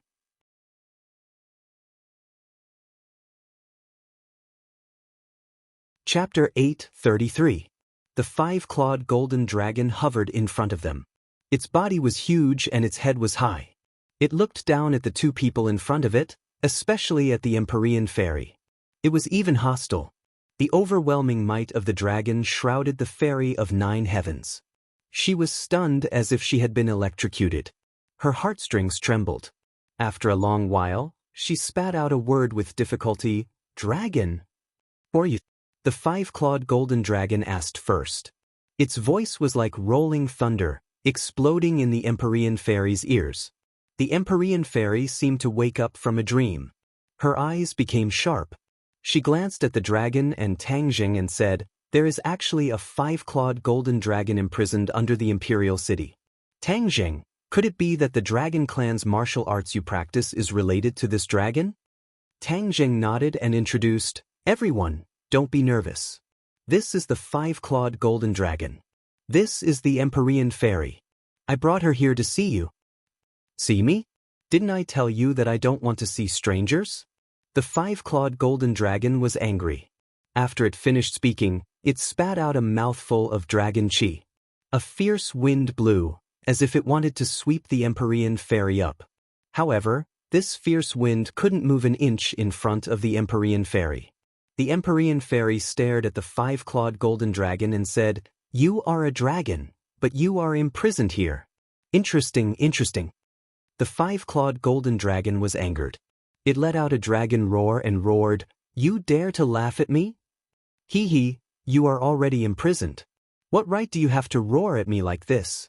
The Empyrean fairy didn't seem to be afraid of the five-clawed golden dragon. Instead, she walked around the five-clawed golden dragon and looked at it with interest. Seeing that both sides were at daggers drawn, Tang Jing quickly interjected, "Everyone, calm down. The five-clawed golden dragon is my friend. In addition, the Empyrean fairy is very important to me. Let's not hurt each other." "Are you the Empyrean fairy?" The five-clawed golden dragon was shocked. Its huge eyes stared straight at the Empyrean fairy. "Aren't you dead? How did he come back to life?"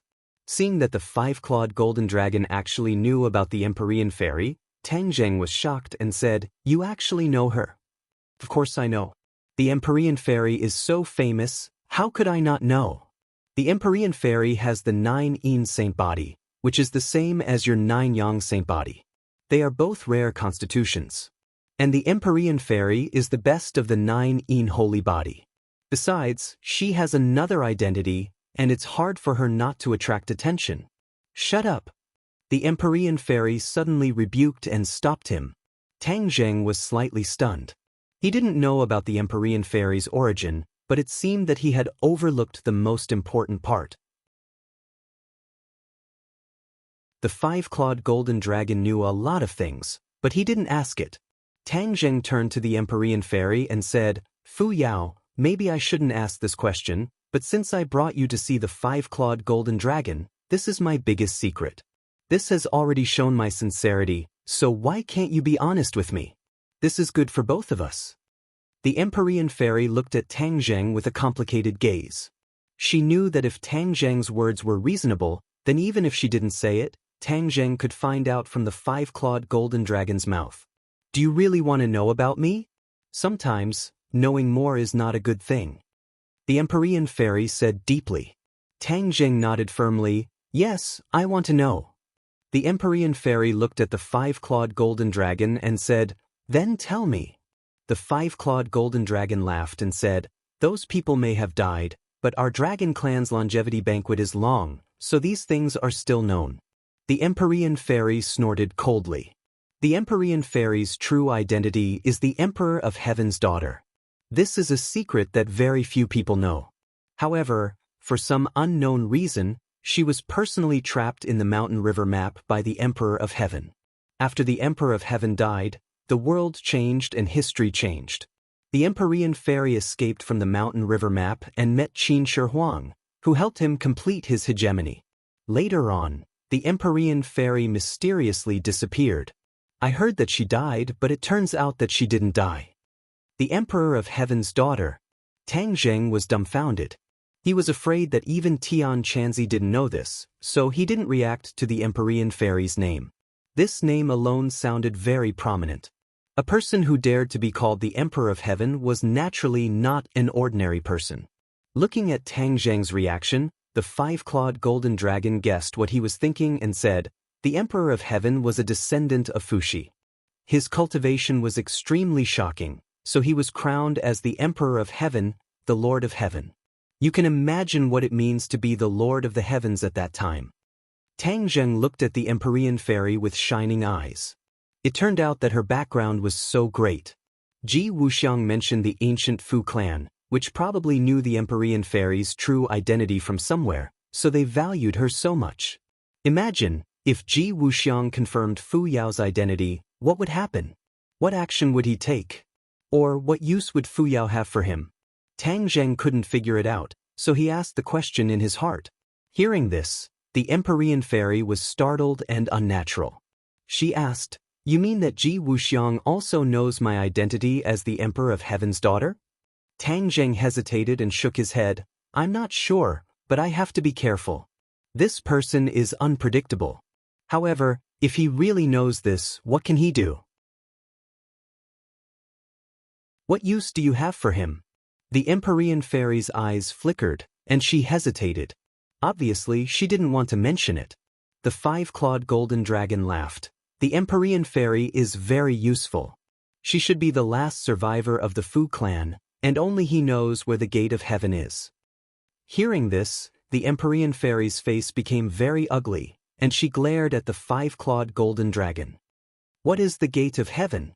Tang Zheng asked curiously, thinking that this trip was worth it. Not only did he find out about the Emperor of Heaven's daughter, but now there was a gate of heaven.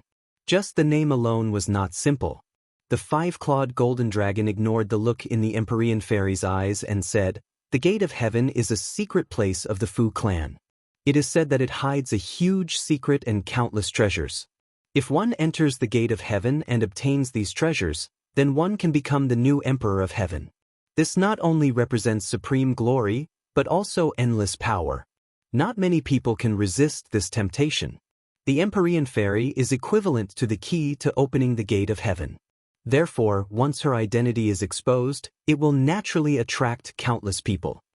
Tang Zheng suddenly realized that the Empyrean fairy probably also knew this, which was why she lived in seclusion after coming to the capital in order to protect her identity.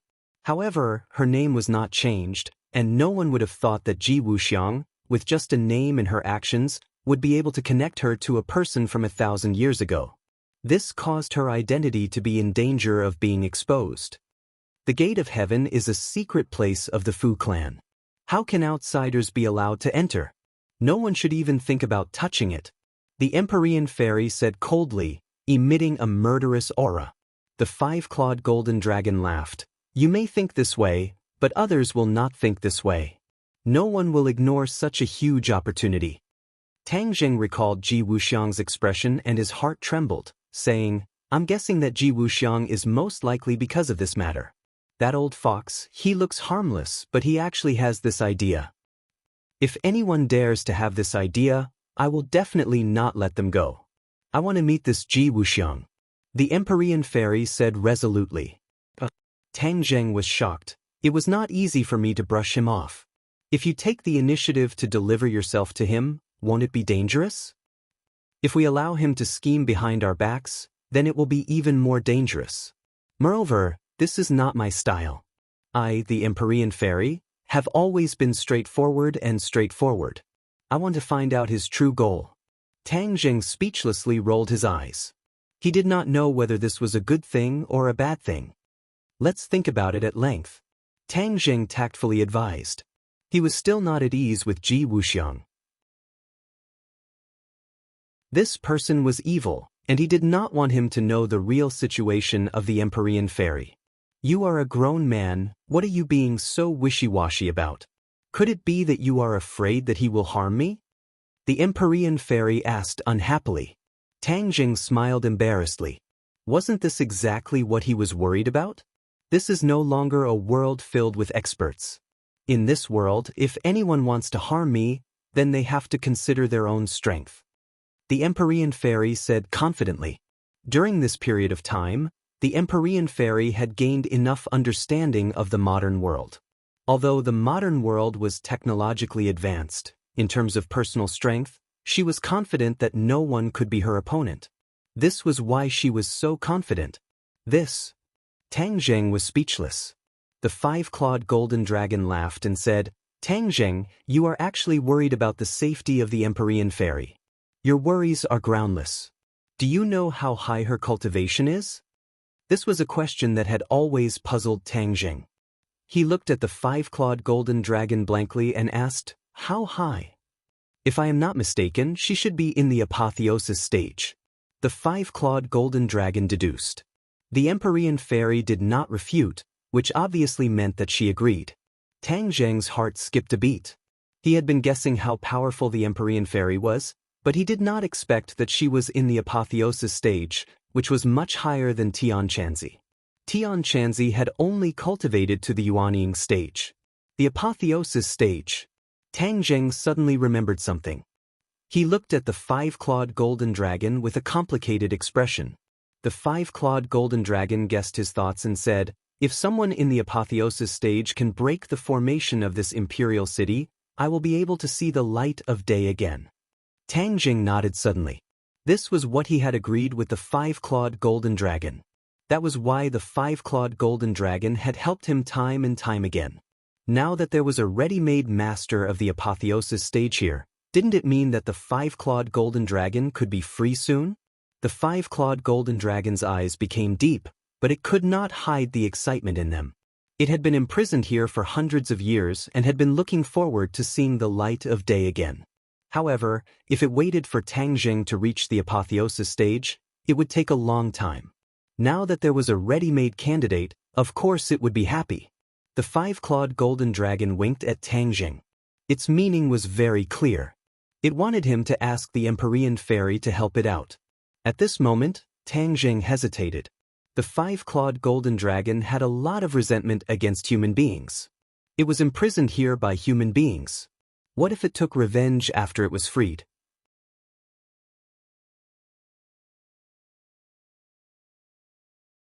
Chapter 8:34.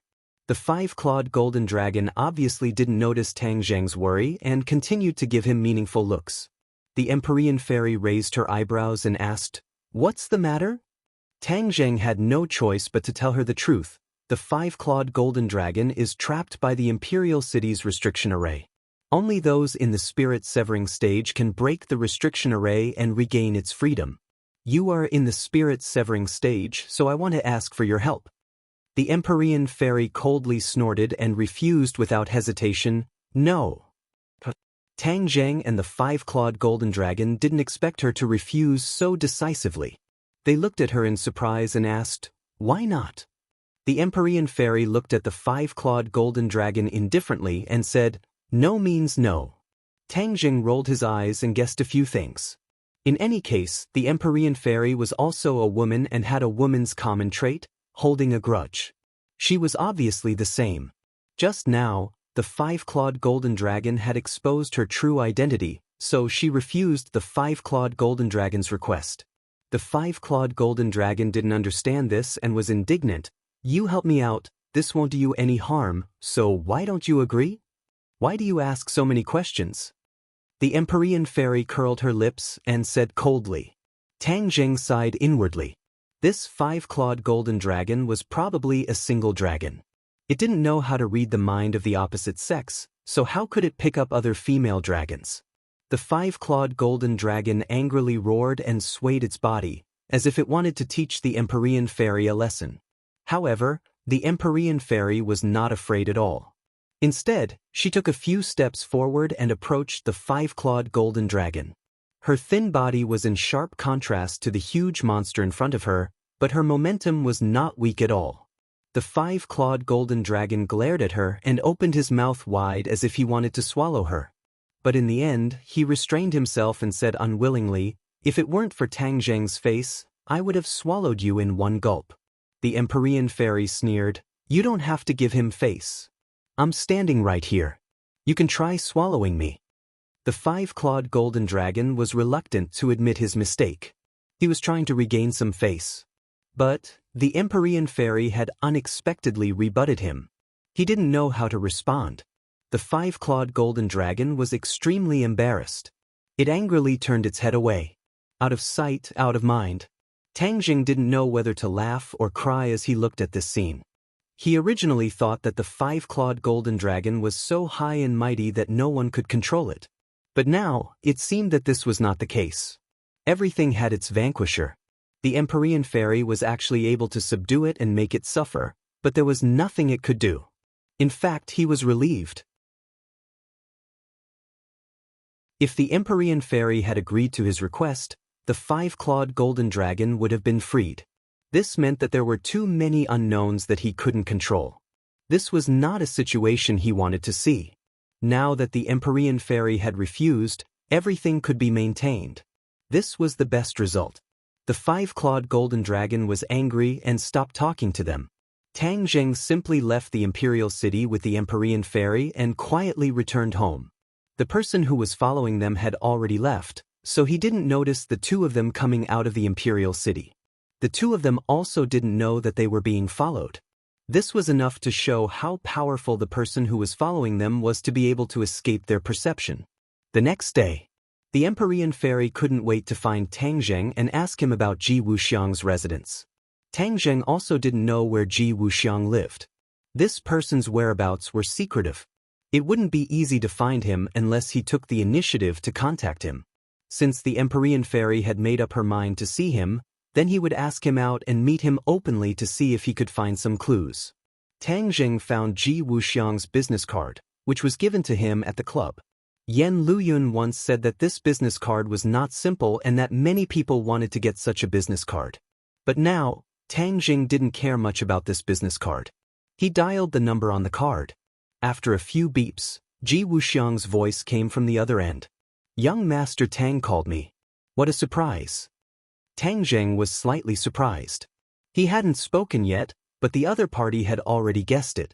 This was really not simple. Boss Ji, didn't you say yesterday that you wanted to see Miss Fu Yao? Where should we meet? Tang Zheng went straight to the point. Young Master Tang is really a straightforward person. I'm fishing in the suburbs of Beijing. You can come. Tang Zheng and the mysterious maiden of the Nine Heavens drove to the agreed location in the suburbs of the capital. This was a river. The river was very deep and very clear. Not far away was a green mountain, which was completely different from the tall buildings of the capital. Ji Wuxiang sat alone on the riverbank with a fishing rod in his hand. He leisurely stared at the river. Suddenly, the corner of his mouth rose and he said with a meaningful smile, "The fish took the bait." With a flick of his wrist, he raised the fishing rod and a large fish flew out of the water and landed in his hand. Tang Zheng and the Empyrean Fairy just happened to see this scene. Tang Zheng praised, "Boss Ji is really in a good mood to find such a place with green mountains and clear water." Ji Wuxiang turned around to look at the two. His eyes fell on the Empyrean Fairy and said, "I believe this must be Miss Fu Yao." Ji Wuxiang stared at him as if he wanted to see through him. However, after staring for a long time, he was unable to see anything. Ji Wuxiang was just an ordinary person. There was nothing special about him. This made the Empyrean Fairy disappointed. "I heard that you wanted to see me," the Empyrean Fairy said. Ji Wuxiang nodded with a smile and said, "Yes, I have long heard of Miss Fu Yao's famous name. To be able to meet you today is an honor of 3 lifetimes." The Empyrean Fairy didn't bat an eyelid. "Miss Fu Yao's surname is very rare and very ancient. I wonder where Miss Fu Yao is from?" Ji Wuxiang asked. The Empyrean Fairy said, "What's so important about this? I am very interested in history, so I like to study these things. In particular, the various surnames of Hua Xia all have their own historical origins. Miss Fu Yao's surname is especially special. It is said that you are a descendant of Fuxi. I wonder if Miss Fu Yao can dispel my doubts? You will be disappointed. I do not have a fixed residence. The 4 corners of the world are my home. I do not know where I am from." The Empyrean Fairy refused. Ji Wuxiang didn't seem to be surprised by this answer. He smiled calmly and said, "Actually, there are many people from the Fu clan in history. Several thousand years ago, when Qin Shi Huang unified the world, there was one person who assisted him. That person was from the Fu clan. Speaking of which, it is quite a coincidence that this person not only has the same surname as you, but even your name is the same. You are both called Fu Yao." "Oh, there are many people with the same surname and name. What's so strange about that?" Fu Yao said without leaving a trace. Ji Wuxiang nodded and said, "That makes sense. It is just that there are very few people with the surname Fu, and even their names are the same. That is why it is a bit strange." Tang Zheng interrupted and said, "Director Ji, I have already said this before. You didn't believe me, but now you should believe me." "Young Master Tang must be joking. I have never doubted your words. I just thought that Miss Fu Yao knew a bit more, so I wanted to meet her in person. Now that my wish has been fulfilled, I must thank young Master Tang," Ji Wuxiang said as he cupped his hands towards Tang Zheng. "I have already caught a few fish. Why don't you stay and enjoy the delicious food before you leave?" Ji Wuxiang urged him to stay. "No need." Tang Zheng refused, indicating that the Empyrean Fairy could leave. But the Empyrean Fairy turned a blind eye to it. She slowly raised her hand and pointed at Ji Wuxiang. Her movements were very slow, but if it was a normal person, they would not be able to escape from this finger. However, as long as Ji Wuxiang knew martial arts, he would definitely be able to escape this calamity. With the Empyrean Fairy's strength, this seemingly simple finger was definitely not to be underestimated. It must be known that the high and mighty sword god had died under this finger. Ji Wuxiang was very clear on this point, so when he saw this finger he turned pale with fright and exclaimed, "Miss Fu Yao, what are you doing?" Tang Zheng was also shocked by her actions, but he immediately understood her intentions. Although she had seen Ji Wuxiang, she was definitely the same as him and did not discover anything. Therefore, she was not willing to give up. Before leaving, she directly made a move to test him. The Empyrean Fairy did not care about the rules of this world, so she naturally did not care about Ji Wuxiang's illustrious identity. Therefore, she did not hesitate to make a move. Tang Zheng could block this attack, but he chose to wait and see. He also wanted to know how Ji Wuxiang would react. Ji Wuxiang's expression changed greatly, and he retreated in panic.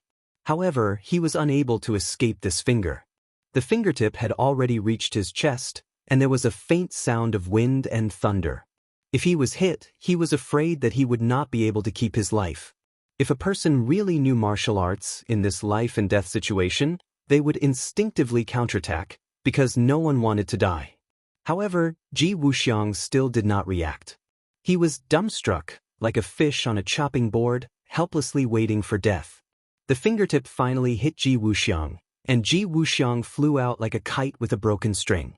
With a splash, he fell into the river, splashing up snow-white waves. Tang Zheng was dumbstruck and said, "He's dead." The Empyrean fairy's expression was grave and said, "He won't die." Ji Wuxiang's reaction was out of her expectations. In this life and death situation, he actually did not put up any resistance, which meant that he really did not know martial arts. If Ji Wuxiang really did put up any resistance, the Empyrean fairy would not have shown mercy and would have really taken his life. That was because she did not like people deliberately mystifying and deceiving her in front of her. But until the last moment, Ji Wuxiang's performance was similar to a person who did not even have the strength to truss a chicken. Therefore, she instead held back. This seemingly lightning-like attack did not hurt him at all. Ji Wuxiang floated up from the river and drank a few mouthfuls of water. He was like a drowning dog, battered and exhausted, and shouted, "Young Master Tang, Miss Fu Yao, what are you doing?" Tang Zheng and Fu Yao looked at each other and said, "Manager Ji, I'm sorry. Fu Yao did not know that you did not know martial arts, so she wanted to spar with you. Please forgive her." Ji Wuxiang swam to the shore and bitterly smiled with dejection. "This is truly an unexpected calamity. Miss Fu Yao, I'm just a person who does not even have the strength to truss a chicken. How can I be compared to experts like you? Next time, please remind me before we fight. If I had admitted defeat, I wouldn't have suffered such a loss." The Empyrean fairy's face was filled with disappointment.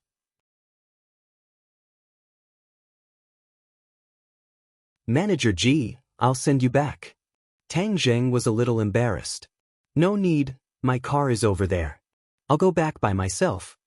Since that was the case, Tang Zheng did not want to stay any longer, so he got in the car with Fu Yao and left. Ji Wuxiang's body was dripping wet as he looked at the direction where the car disappeared with an unfathomable smile. He muttered, "You want to test me? Ha."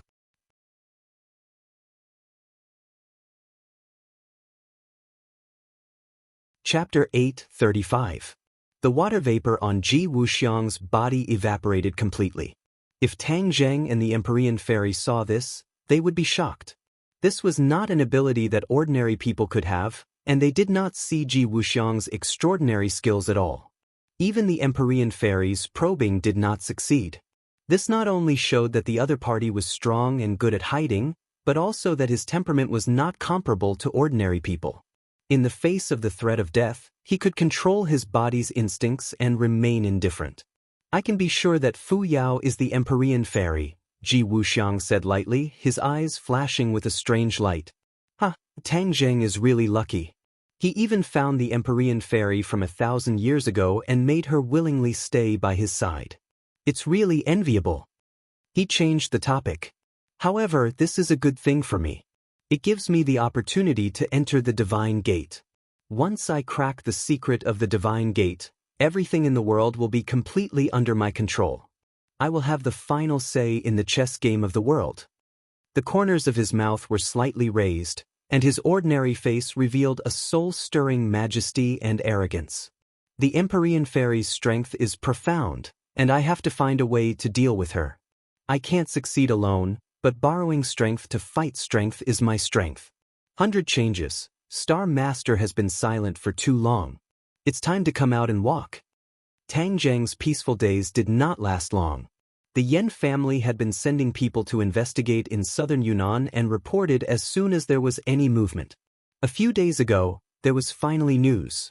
It was said that there was a loud noise in the 100,000 mountains and the mountains were shaking. The official conclusion given by the government was that there was an earthquake in the mountains to appease the people. However, the Yen family consulted several earthquake experts.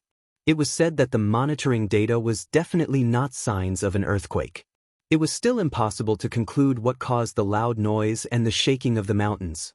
The 100,000 mountains were occupied by the multiform star sovereign, and ever since the multiform star sovereign disappeared from the island nation, there had been no trace of him, which puzzled Tang Zheng. How could he turn a blind eye to the unusual movement this time? Although the 100,000 mountains was a dragon's pool and a tiger's den, he decided to charge in without hesitation.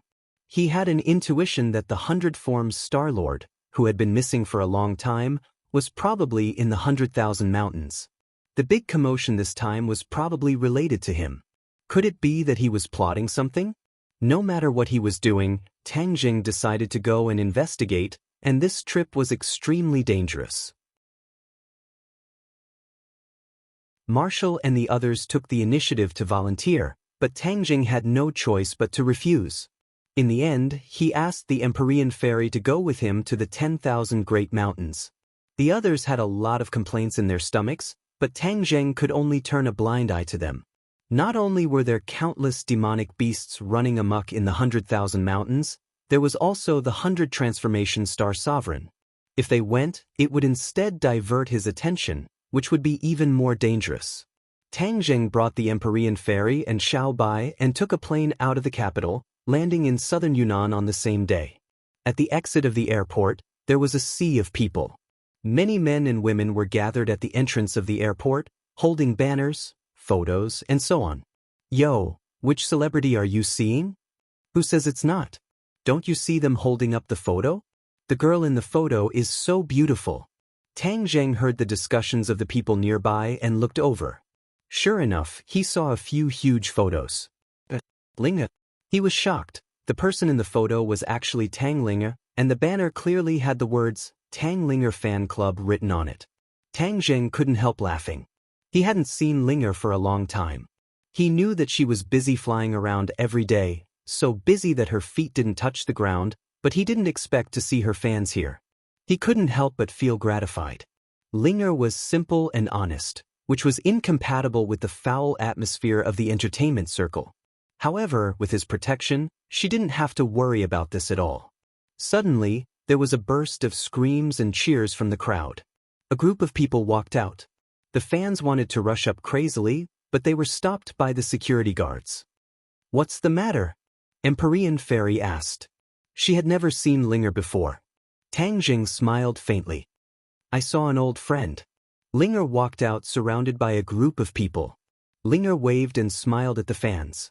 The fans were so excited that they kept shouting her name. Tang Linger had always been a pure girl. Every frown, every smile, and every movement revealed a sense of freshness, which was completely different from the sexy style of other female celebrities. She gave people a feeling of bathing in the spring breeze. Linger kept smiling and nodding her head. Suddenly, she saw a person in the crowd. Her eyes lit up and she exclaimed, "Master." Her voice wasn't loud, but the people around her still heard it. A few staff members opened their eyes in suspicion. Master? Could it be that they heard wrong? Only Amy's ears twitched, and she started searching in the crowd. As Linger's manager, he knew that there was only one person in the world who could make Linger so surprised and call him master. Sure enough, he immediately found Tang Zheng in the crowd. Linger's reaction was much faster than his, and she was already running toward Tang Zheng like a gust of wind. Linger's abnormal behavior immediately attracted everyone's attention. Everyone's eyes followed her figure. Bang! Linger threw herself into Tang Zheng's arms, buried her head in his chest, and hugged him tightly. The surprise on her face was indescribable. Everyone was stunned, as if they had been immobilized. Amy slapped her head, frowned, and complained incessantly, "Oh no, this is big trouble. Linger has never had any scandals. This time, the whole country knows about it. This is not a good thing." Linger had always been a pure girl. If there were any scandals, it would directly destroy her path to stardom. But Tang Zheng was Amy's boss, so there was nothing he could do. The other staff members didn't know Tang Zheng's identity. They were indignant and wanted to eat him alive. They wanted to stop it, but Amy hurriedly stopped them. "Don't get involved."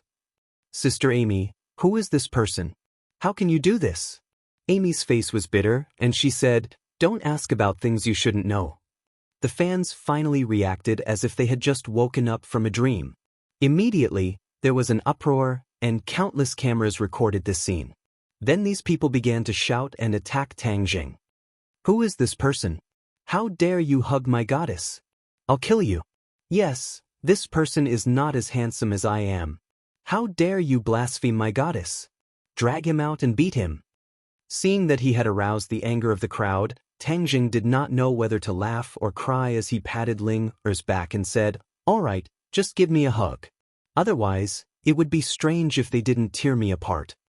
Ling Er turned a deaf ear to him. She was reluctant to leave his arms and said coquettishly, "Master, Ling Er missed you so much. I've been working outside and didn't have time to see you." "It's me who didn't see you. I didn't do enough. Master is doing great things. How can you be distracted by Ling Er? It's Ling Er's fault. I didn't share Master's burdens." Ling Er pouted and said, feeling wronged. "They dare to scold Master. I'll explain to them. Master is the most important person to Ling Er. They can't scold him." Ling Er was indignant. Tang Jing held her hand and said, "Ling Er, forget it. They are your fans. They have good intentions." Ling Er hesitated and nodded, "Okay, I'll listen to Master. Let's leave here first. Otherwise, I'll be pierced by thousands of arrows." Tang Jing joked. Ling Er smiled sweetly and said, "Master is so powerful. You won't be afraid of them. Even if there is danger, Ling Er will stand in front of Master to protect Master." Empyrean Fairy had been looking at Ling Er with interest. Seeing her call Tang Jing Master, she was slightly surprised but didn't say anything. Seeing that the exit was blocked by the crowd, Ling Er said awkwardly, "There are so many people. How are we going to get out?" "I'm here." Tang Jing held Ling Er's hand. His body flashed and the crowd was forced to make a path. Everyone wanted to get closer but found that they couldn't. Tang Jing and Ling Er quickly passed through, and the road was once again filled with people. They all looked around and kept looking around, only to find that Ling Er was still there. Seeing the two disappear, Aimi breathed a sigh of relief. He had heard a little about his boss's abilities and knew how powerful he was. However, he still chased after her, but was stopped by enthusiastic fans and media reporters. "Sister Aimi, as Miss Ling Er's manager, can you tell us who that man was? What is his relationship with Miss Ling Er? Are they a couple?" This series of questions gave Aimi a headache. Although Tang Jing said that Ling Er was his sister, how could a sister call her brother Master? Moreover, Aimi also found out that Tang Jing didn't have a biological sister. This showed that the relationship between the two was very thought-provoking. However, he didn't dare to leak a word or two, so he hurriedly said perfunctorily, "This is Miss Ling Er's private matter, so I have no comment. Everyone, please make way and let us pass." Although the crowd didn't give up, they eventually squeezed their way out. In the end, the two sides met in a secluded corner. Aimi looked at Tang Jing with mixed feelings, and then subconsciously looked at the mysterious lady of the 9 heavens beside him. Immediately, she couldn't help but suck in a breath of cold air, and her eyes lit up like an incandescent light bulb. She exclaimed, "Boss, the young lady beside you is too beautiful. She completely beats most of the current celebrities. No, she completely beats all of the current celebrities, of course, except for Ling." The last sentence was a bit untrue. In terms of beauty and temperament, the Empyrean Fairy definitely beats Ling Er. Ling Er was as pure as a fairy, but the Empyrean Fairy was the most beautiful of all fairies. Naturally, she overshadowed Ling Er. Aimi's heart was in turmoil. She thought that if this lady also entered the entertainment industry, then many of the other female celebrities wouldn't be able to compete. Those famous celebrities who boasted that they could captivate the birds and beasts, outshining the moon and putting the flowers to shame, were instantly outshone and turned into ugly ducklings. Only this one was worthy of being called a phoenix. The Empyrean Fairy had no reaction to Aimi's praise. She was expressionless. Instead, her eyes were constantly sizing up Ling Er. Ling Er was also quietly sizing up the Empyrean Fairy. She was a person transformed from a few hundred-years-old ginseng, so her senses were naturally sharper than others. She clearly felt that the overly beautiful woman beside her master was not simple.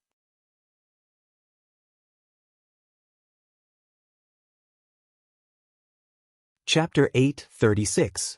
The two women looked at each other with intriguing eyes. Tang Zheng didn't want to wait for those crazy fans to catch up, so he quickly said, "Let's get out of here first." AI Me nodded as if waking up from a dream and said, "Yes, let's get out of here first. Our car is over there. Boss, this beauty please."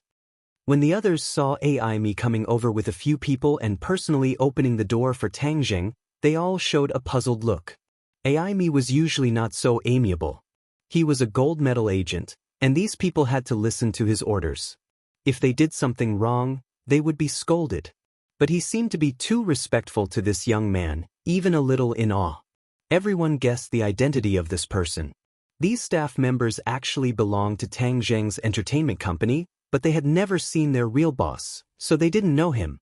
But after all, they were in the entertainment industry. Some smart people gradually thought of Tang Zheng. They seemed to have seen this face somewhere. They searched the internet with their mobile phones.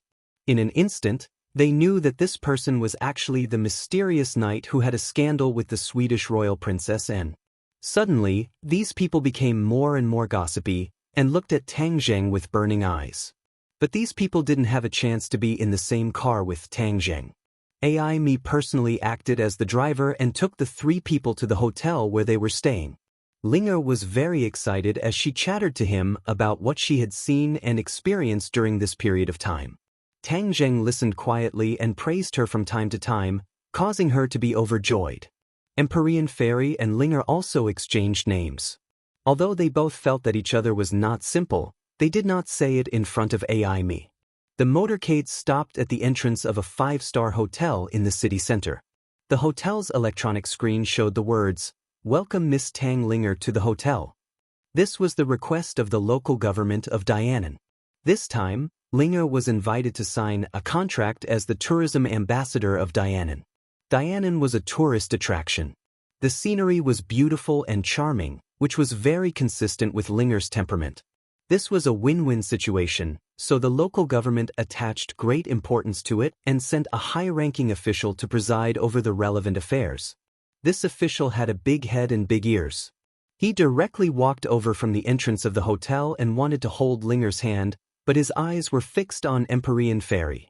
As for the others, they were completely ignored by him. He was used to being high and mighty. Although these people were very popular in the entertainment industry, they could only greet these parents with a smile. As for Tang Zheng and AI Me, they were naturally treated as his followers. He didn't even bother to look at them. "Miss Tang Linger, I'm Long Tengfei, the organizer of this signing ceremony. I'm very happy to meet Miss Tang Linger. Coming to Dianan is like coming home. Don't be polite with me. In Dianan, no matter what you want, I'll do it." Listening to his self-introduction and looking at his fat head and big ears, he was called Long Tengfei. He was like a fat pig. Can he fly? As for his words and deeds, they were very different from the ordinary officials. They were very frivolous. She didn't know who sent him to take charge this time. Of course, Linger still smiled and politely shook hands with him. When she wanted to let go, she found that the other party's hand was firmly grasped and she couldn't break free. Long Tengfei, however, acted as if nothing had happened. He held Linger's hand, but his eyes were staring straight at Empyrean Fairy. He said with a cheeky smile, "May I ask who this beauty is? She's really beautiful." Empyrean Fairy turned a deaf ear and didn't look at him.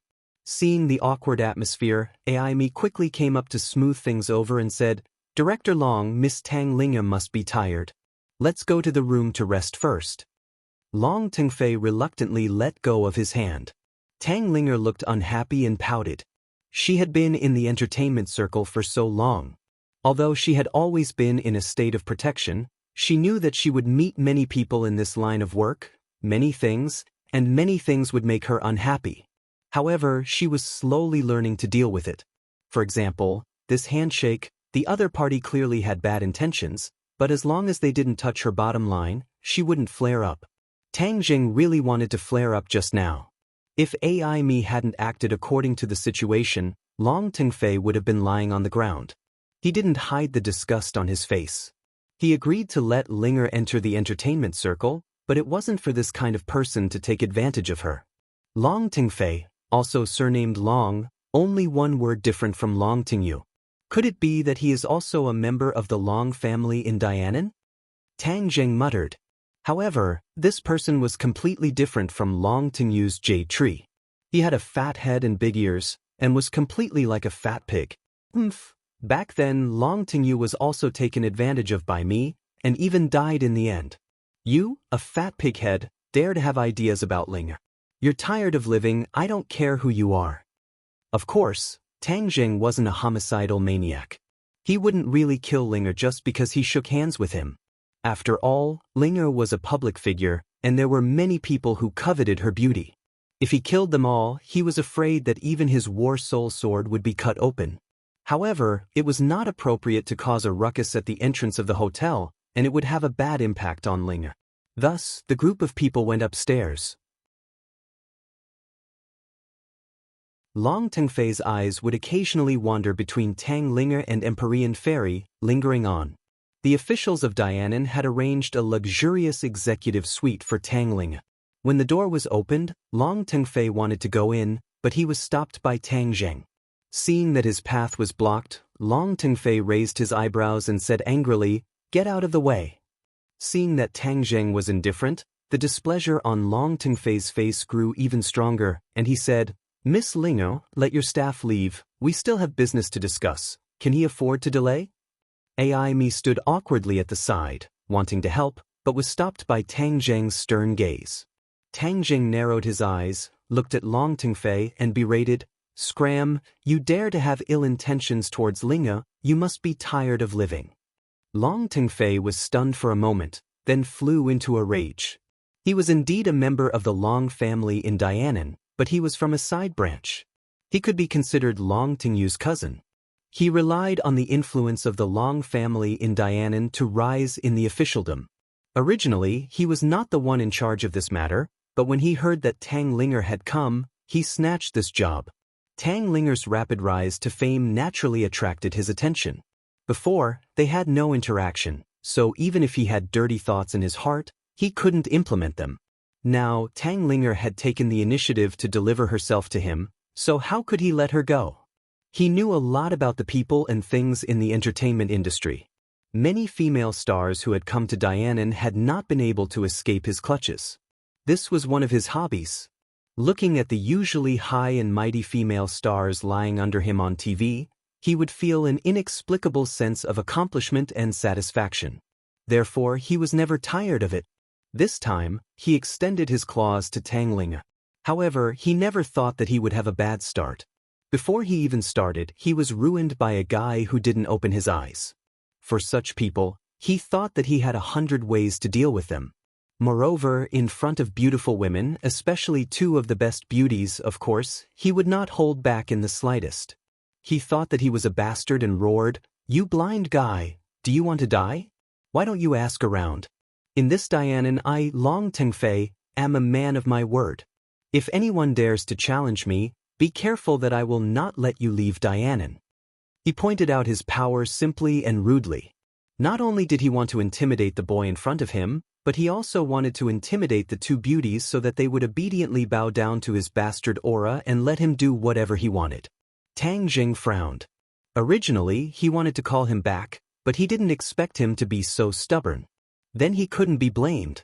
Tang Zheng was too lazy to talk nonsense with him. With lightning speed, his huge body flew directly to the stairs at the end of the corridor. Then, with a muffled dong-dong-dong sound, he fell down the stairs and no longer made a sound. Suddenly, many people stared at him with their mouths agape, especially Long Tengfei's entourage. His face changed greatly. He pointed at Tang Zheng and finally squeezed out a sentence with difficulty, "You dare to hurt Director Long. You wait and see. And you, this time, the image ambassador thing is over." Ai Mi wanted to say something but stopped. This cooperation was a win-win thing. If it was over, it would be a pity. However, Tang Zheng was present, so he had no right to speak. He could only be silent. Other colleagues didn't understand this. Seeing the group of officials flee, they all felt injustice and criticized, You are causing a lot of losses to Miss Tang Linger, do you know? Shut up. AI Me had already seen that Tang Zheng's face was very gloomy. She quickly shouted and stopped everyone. She smiled bitterly at Tang Zheng and Linger and said, "Let's go into the room first." The other staff members were arranged to have their own rooms, while Tang Zheng, Linger, Empyrean Fairy, and AI Me entered the suite, leaving the others puzzled. Tang Zheng had been silent since he entered the room. His face was frighteningly dark. AI Me knew that Tang Zheng was protective of Linger, so she quickly took the initiative to admit her mistake. "Boss, all of this is a misunderstanding. We didn't expect to encounter such a thing when we came to Dianan." Tang Zheng snorted and said, "Didn't the company do the corresponding investigation when cooperating with people?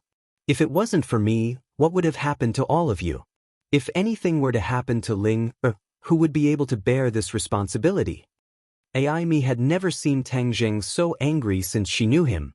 She was silent, lowered her head and said, "This is the shortcoming of our work.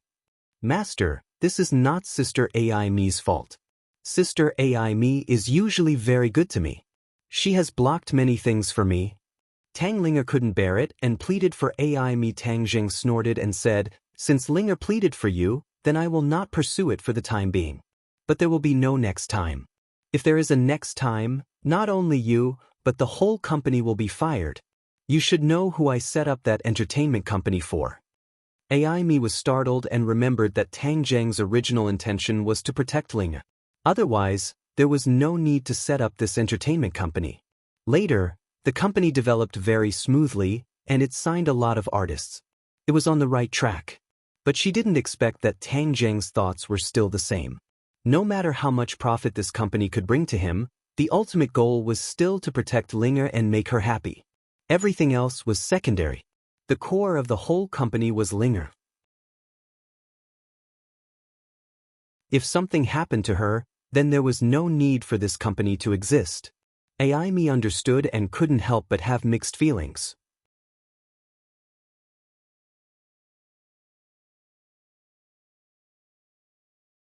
Chapter 837. AI Me was reprimanded, but she had no complaints. She recognized the reality and walked out with a gloomy face. She thought that if the cooperation failed, she would just leave Dianan. Only Tang Zheng, Linger, and the Empyrean Fairy were left in the suite. The two women stared at each other. "You are a demon," the Empyrean Fairy said in a shocking voice. It was not a question, but a statement. Linger was transformed from ginseng, so she was naturally a demon. However, she was simple and honest, which was different from ordinary demons. For example, most of the demons in the 100,000 Mountains were cruel and violent. Linger's eyelids twitched. She was very surprised. "How did you know?" She subconsciously looked at Tang Zheng, thinking that he had told her. Tang Zheng was also surprised. With his strength, he could not see through Linger's real identity. The Empyrean Fairy was indeed not simple. She could see through her at a glance. Tang Zheng shook his head slightly. Linger realized that she had guessed wrong. She was shocked and stared at the Empyrean Fairy. "Who are you?" This was the first time that Linger's real identity had been seen through. How could she not be shocked?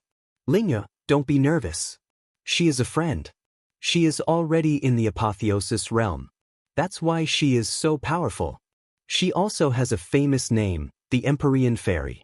It's good that you know it. Too. Don't tell others." Tang Zheng comforted. Since the Empyrean Fairy had seen through Linger's real identity, Tang Zheng did not hide the Empyrean Fairy's real identity from Linger. "Empyrean Fairy?" Linger opened her eyes suspiciously. She tilted her head and thought for a while. She was still at a loss. Obviously, she did not know this name. "What is your real identity?" the Empyrean Fairy asked. Although she could tell that Linger was a demon, she could not see through her true form. Linger was transformed from a 300-year-old ginseng. "I met her by chance," Tang Zheng said honestly. "So it's a small ginseng." The Empyrean Fairy suddenly realized. Linger pouted and retorted, "I'm not a little ginseng. Linger has already grown up." Tang Zheng couldn't help but laugh. He patted Linger's head and comforted her. "That's right. Linger has already grown up. We're all together now, so don't be so conflicted." Be happy. Master, what are you doing in Dianan this time? Tang Zheng hesitated for a moment and said, something might have happened in the Grand Myriad Mountains. I want to go in and find out. Linger's eyes lit up and she eagerly said, Master, I want to go too. You want to go too? Tang Zheng was slightly startled. No, the Grand Myriad Mountains is too dangerous. You can't go. Although Linger was a demon, her cultivation was not high. Linger pouted and said with grievance, Master, the Grand Myriad Mountains is in Dianan. It's not easy to meet them this time. It shows that this is fate. Just let me go. Besides, the tourism ambassador's job is almost done. I just happen to have time. Aren't you very busy? Linger stuck out her tongue. I'm just taking a break from being busy. Master, Linger hasn't gone out to play for a long time. Besides, aren't there many demons in the Grand Myriad Mountains? Linger has never met a demon since she grew up. Seeing her delicate and pitiful appearance, Tang Zheng couldn't bear it. Linger hugged his arm and kept shaking it. His arm rubbed against her chest and waves of softness assaulted him. Tang Zheng's head shook and he subconsciously looked down. He actually found that her chest was quite large. Linger had really grown up. Okay, I promise you. But you have to be obedient. Otherwise, I won't take you. Tang Zheng said seriously with a straight face.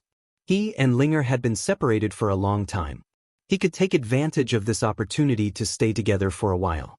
If they really encountered too much danger, he could put Linger into Sumera world and there shouldn't be any problems. Linger was like a fairy. She happily jumped up and stood on her tiptoes. With a smack, she kissed Tang Zheng's face. Tang Zheng suddenly froze and was incomparably embarrassed.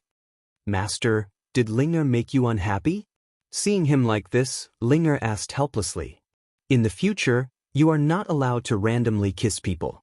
Linger happily said, Linger will not randomly kiss people. Linger is not a bad girl. Linger will only kiss Master. Her temperament was similar to that of a child. Tang Zheng was secretly ashamed. His thoughts were not pure and he thought too much. The Empyrean fairy stared at the two people. Especially Linger's words and actions, she finally believed that this little demon was not like other demons. Then when are we leaving? Linger impatiently asked. Tang Zheng looked out the window and found that it was already late. He said, You must be tired. Let's rest for the night and leave early tomorrow morning. Okay. Master, Linger will sleep with you tonight. In the past, when Master slept on the bed, Linger would watch Master sleep from the balcony. I really missed that time. Tang Zheng never thought that Linger could transform into a human. Therefore, during that time, he kept her on the balcony and accompanied her day and night. Now that he heard her say this, he could not help but feel embarrassed. He scratched Linger's straight nose and said, You are a girl. You can't sleep with a man. Do you remember? But you are Master. Linger pouted and said with grievance, I am also a man. Moreover, I told you before that you should call me Big Brother. I am your Big Brother. Don't call me Master. Linger will call you Big Brother when there are many people. When there are no outsiders, Linger still likes to call you Master. Master sounds better. Linger looked at him with her big black eyes and cutely said. Tang Zheng shook his head and sighed.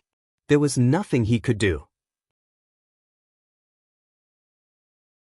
Although she was in the entertainment industry, she was still under Tang Zheng's protection. Therefore, she was not contaminated by the evil of the entertainment industry. Her most pure nature was still preserved. It was like a piece of white paper that was just casually drawn with a few lines. Because Linger's identity was special, it was not suitable for her to eat in the restaurant to avoid being surrounded. Therefore, the food was directly sent to the room. The other staff members went to eat in the restaurant. Suddenly, only the three of them were left in the room. Bang bang bang. A series of rapid banging on the door sounded. The door creaked as if it was about to fall apart. Tang Zheng frowned and said, You guys continue eating. I will go take a look. Hearing that the other party was done, Tang Zheng walked to the door and opened it. Arrest him.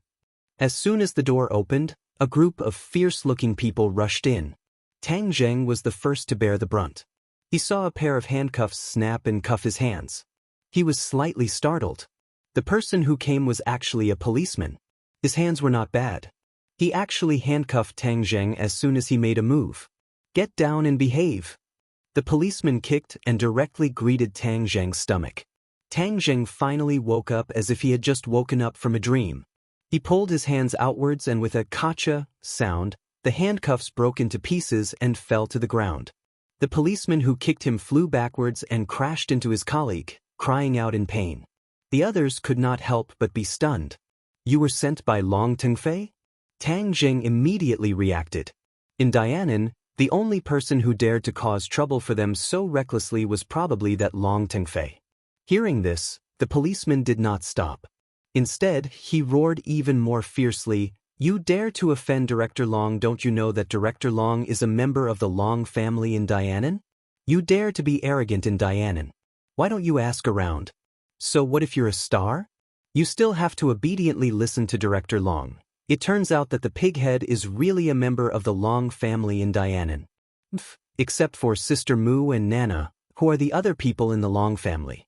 Long Xianyuan has no idea how to manage his family and bring disaster to his neighbors. This Long family is jackals of the same tribe as the Song family." Seeing Tang Zheng muttering to himself, he did not hear clearly what he was saying. The police became more and more arrogant, thinking that with the support of the Long family, it would be easy to deal with a few outsiders. However, the young man in front of him was a tough guy. He actually had a few skills, but no matter how powerful he was, could he be more powerful than a gun? So several people pulled out their guns and pointed at Tang Zheng. They shouted angrily, "Don't move, or your head will explode." Linger and the Empyrean fairy were sitting in the room and eating. Seeing this scene, they were indifferent and still ate unhurriedly. In fact, Linger wanted to help, but was stopped by the Empyrean fairy with her eyes.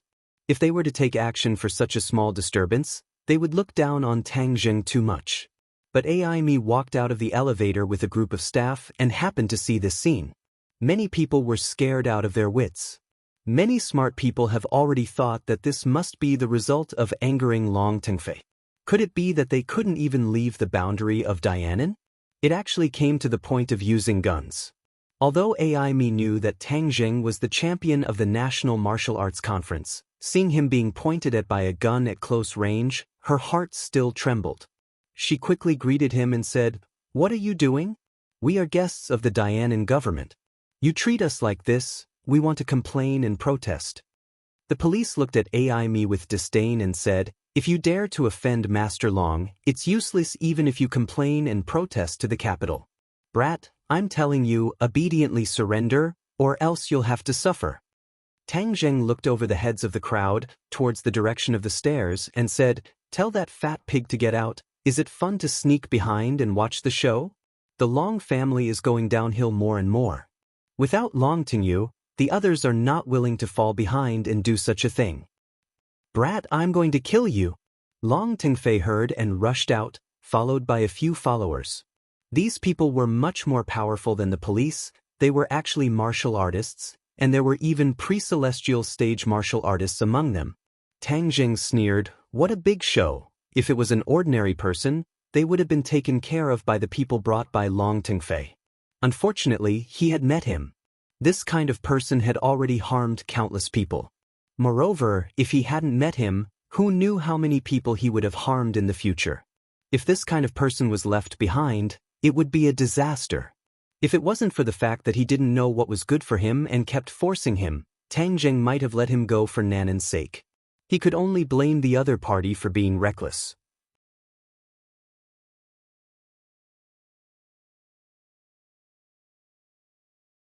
Chapter 8:38. Hearing Long Tengfei's angry roar, many people were so scared that they kept quiet out of fear. Especially when they saw the black muzzle of the gun, their hearts trembled and their bodies went weak. Even Ai was at a loss of what to do. Although Tang Zheng's skills were extraordinary, was he a match for guns? Tang Zheng quickly gave the answer.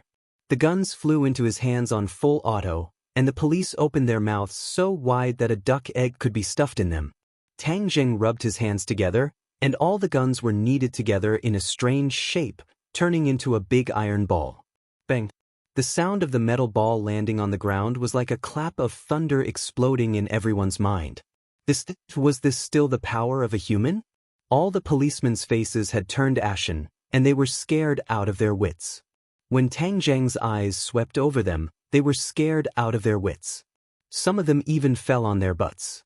Long Tengfei was also shocked. Although he was from the side branch of the Long family and had the opportunity to cultivate martial arts since he was young, he was lazy by nature. How could he be willing to suffer such hardships? Therefore, he didn't even know any martial arts. However, this did not hinder his knowledge. He was born in the Long family, so he naturally knew the strength of the warriors better than anyone else. When he saw Tang Jing reveal this move, his expression changed greatly, and he said while trembling with fear, "You are martial artist?" Tang Jing coldly snorted and could not be bothered with him. He grabbed with his hand and used the heaven-swallowing technique. Long Tengfei involuntarily flew towards Tang Jing and landed in Tang Jing's palm. Ah! Long Tengfei's blood-curdling screams were deafening. "This pig is so annoying. It's disturbing my rest." Tang Jing scolded impatiently. He tapped on Long Tengfei's body, and he couldn't move at all. He could only stare at Tang Jing in panic. When the others saw this strange scene, even the pre-celestial martial artists didn't have time to make a move before Long Tengfei was controlled. Everyone was shocked. Not only were they shocked by Tang Jing's audacity, they were even more shocked by his strength. The few warriors looked at each other. They knew that if they did not do anything, they would not be able to report back. Thus, they all braced themselves and attacked Tang Jing, shouting, "Put him down!" Tang Jing glanced at the crowd indifferently. With a flick of his finger, a gust of wind blew, and the few people's bodies suddenly stiffened. They all fell to the ground, unable to move even a single step forward. They thought that even if of Tang Jing's skills, they would still have the strength to fight with so many of their own. However, things were contrary to their wishes. Of a mantis, a chariot. Tang Jing did not kill them, he only temporarily made them lose their fighting strength. He coldly glanced at them and said, "Go back and tell Long Xianyuan that the Dianan Long family has not taught their people well and allowed their people to run amok. I will clean up the house for him. If there is anything, feel free to find me." Tang Jing was resolute and decisive, causing everyone's expression to change greatly. In the land of Dianan, he dared to directly challenge Long Xianyuan. Could it be that he was stupid? Otherwise, how could a normal person have such ambition and courage? Tang Jing did not care about their thoughts, and continued to speak. "I will not change my name, and will not change my surname. Just tell Long Xianyuan that Tang Jing helped him clean up the sect." With that, with a crisp crack, Long Tengfei's neck was broken, and he fell to the ground like a dead pig. Screams rose and fell, not only from the martial artists, but also from the police as well as AI Me and the others. To personally kill someone in front of the police, this was definitely a huge courage. Could it be that he was not afraid of the police? Of course, Tang Jing was not afraid. Just now, he had used the soul-searching technique to discover Long Tingyu's misdeeds. This person was lecherous and looked like a fat pig. Relying on the power in his hands, not only did he run amok in the unit, no one dared to provoke him, he even insulted his own colleagues. In the end, his colleague's husband came to him and even reported him to the disciplinary department.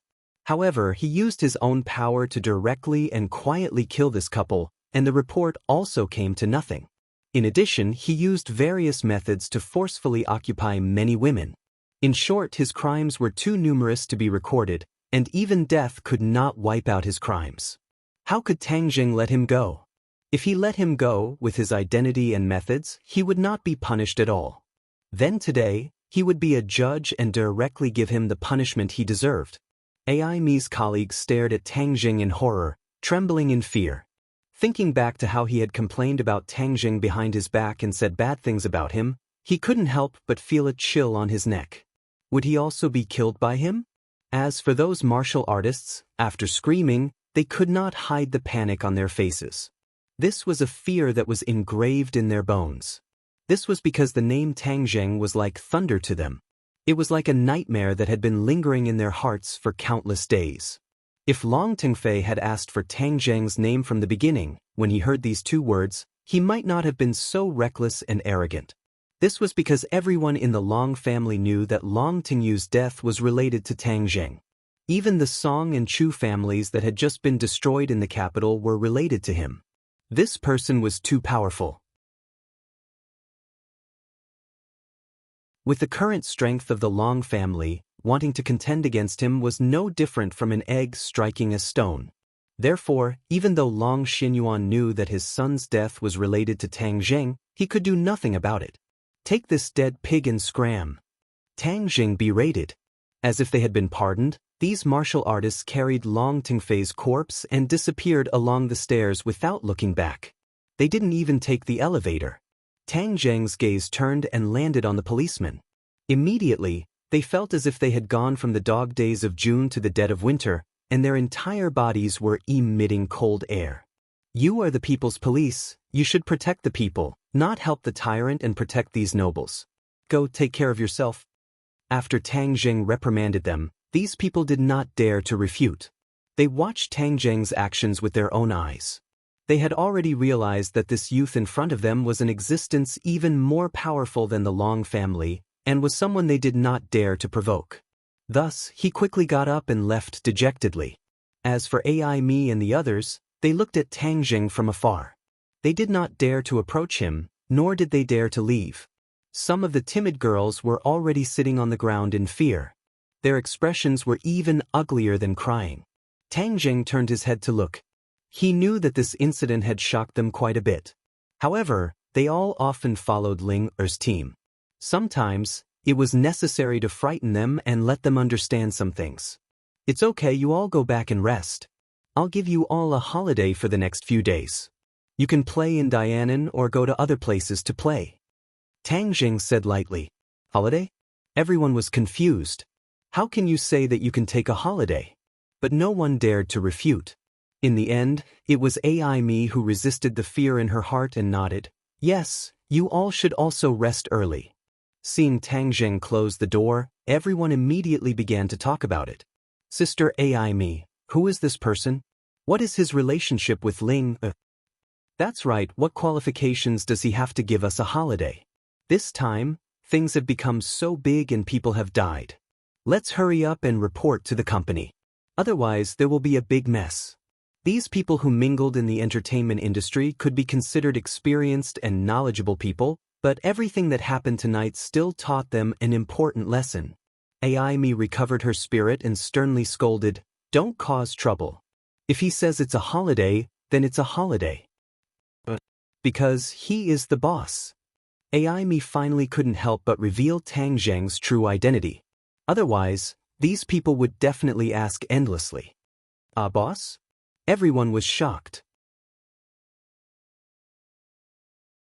Although there were occasional rumors that the real boss of the company was not Mu Hongyan, but someone else, they didn't expect him to be so young.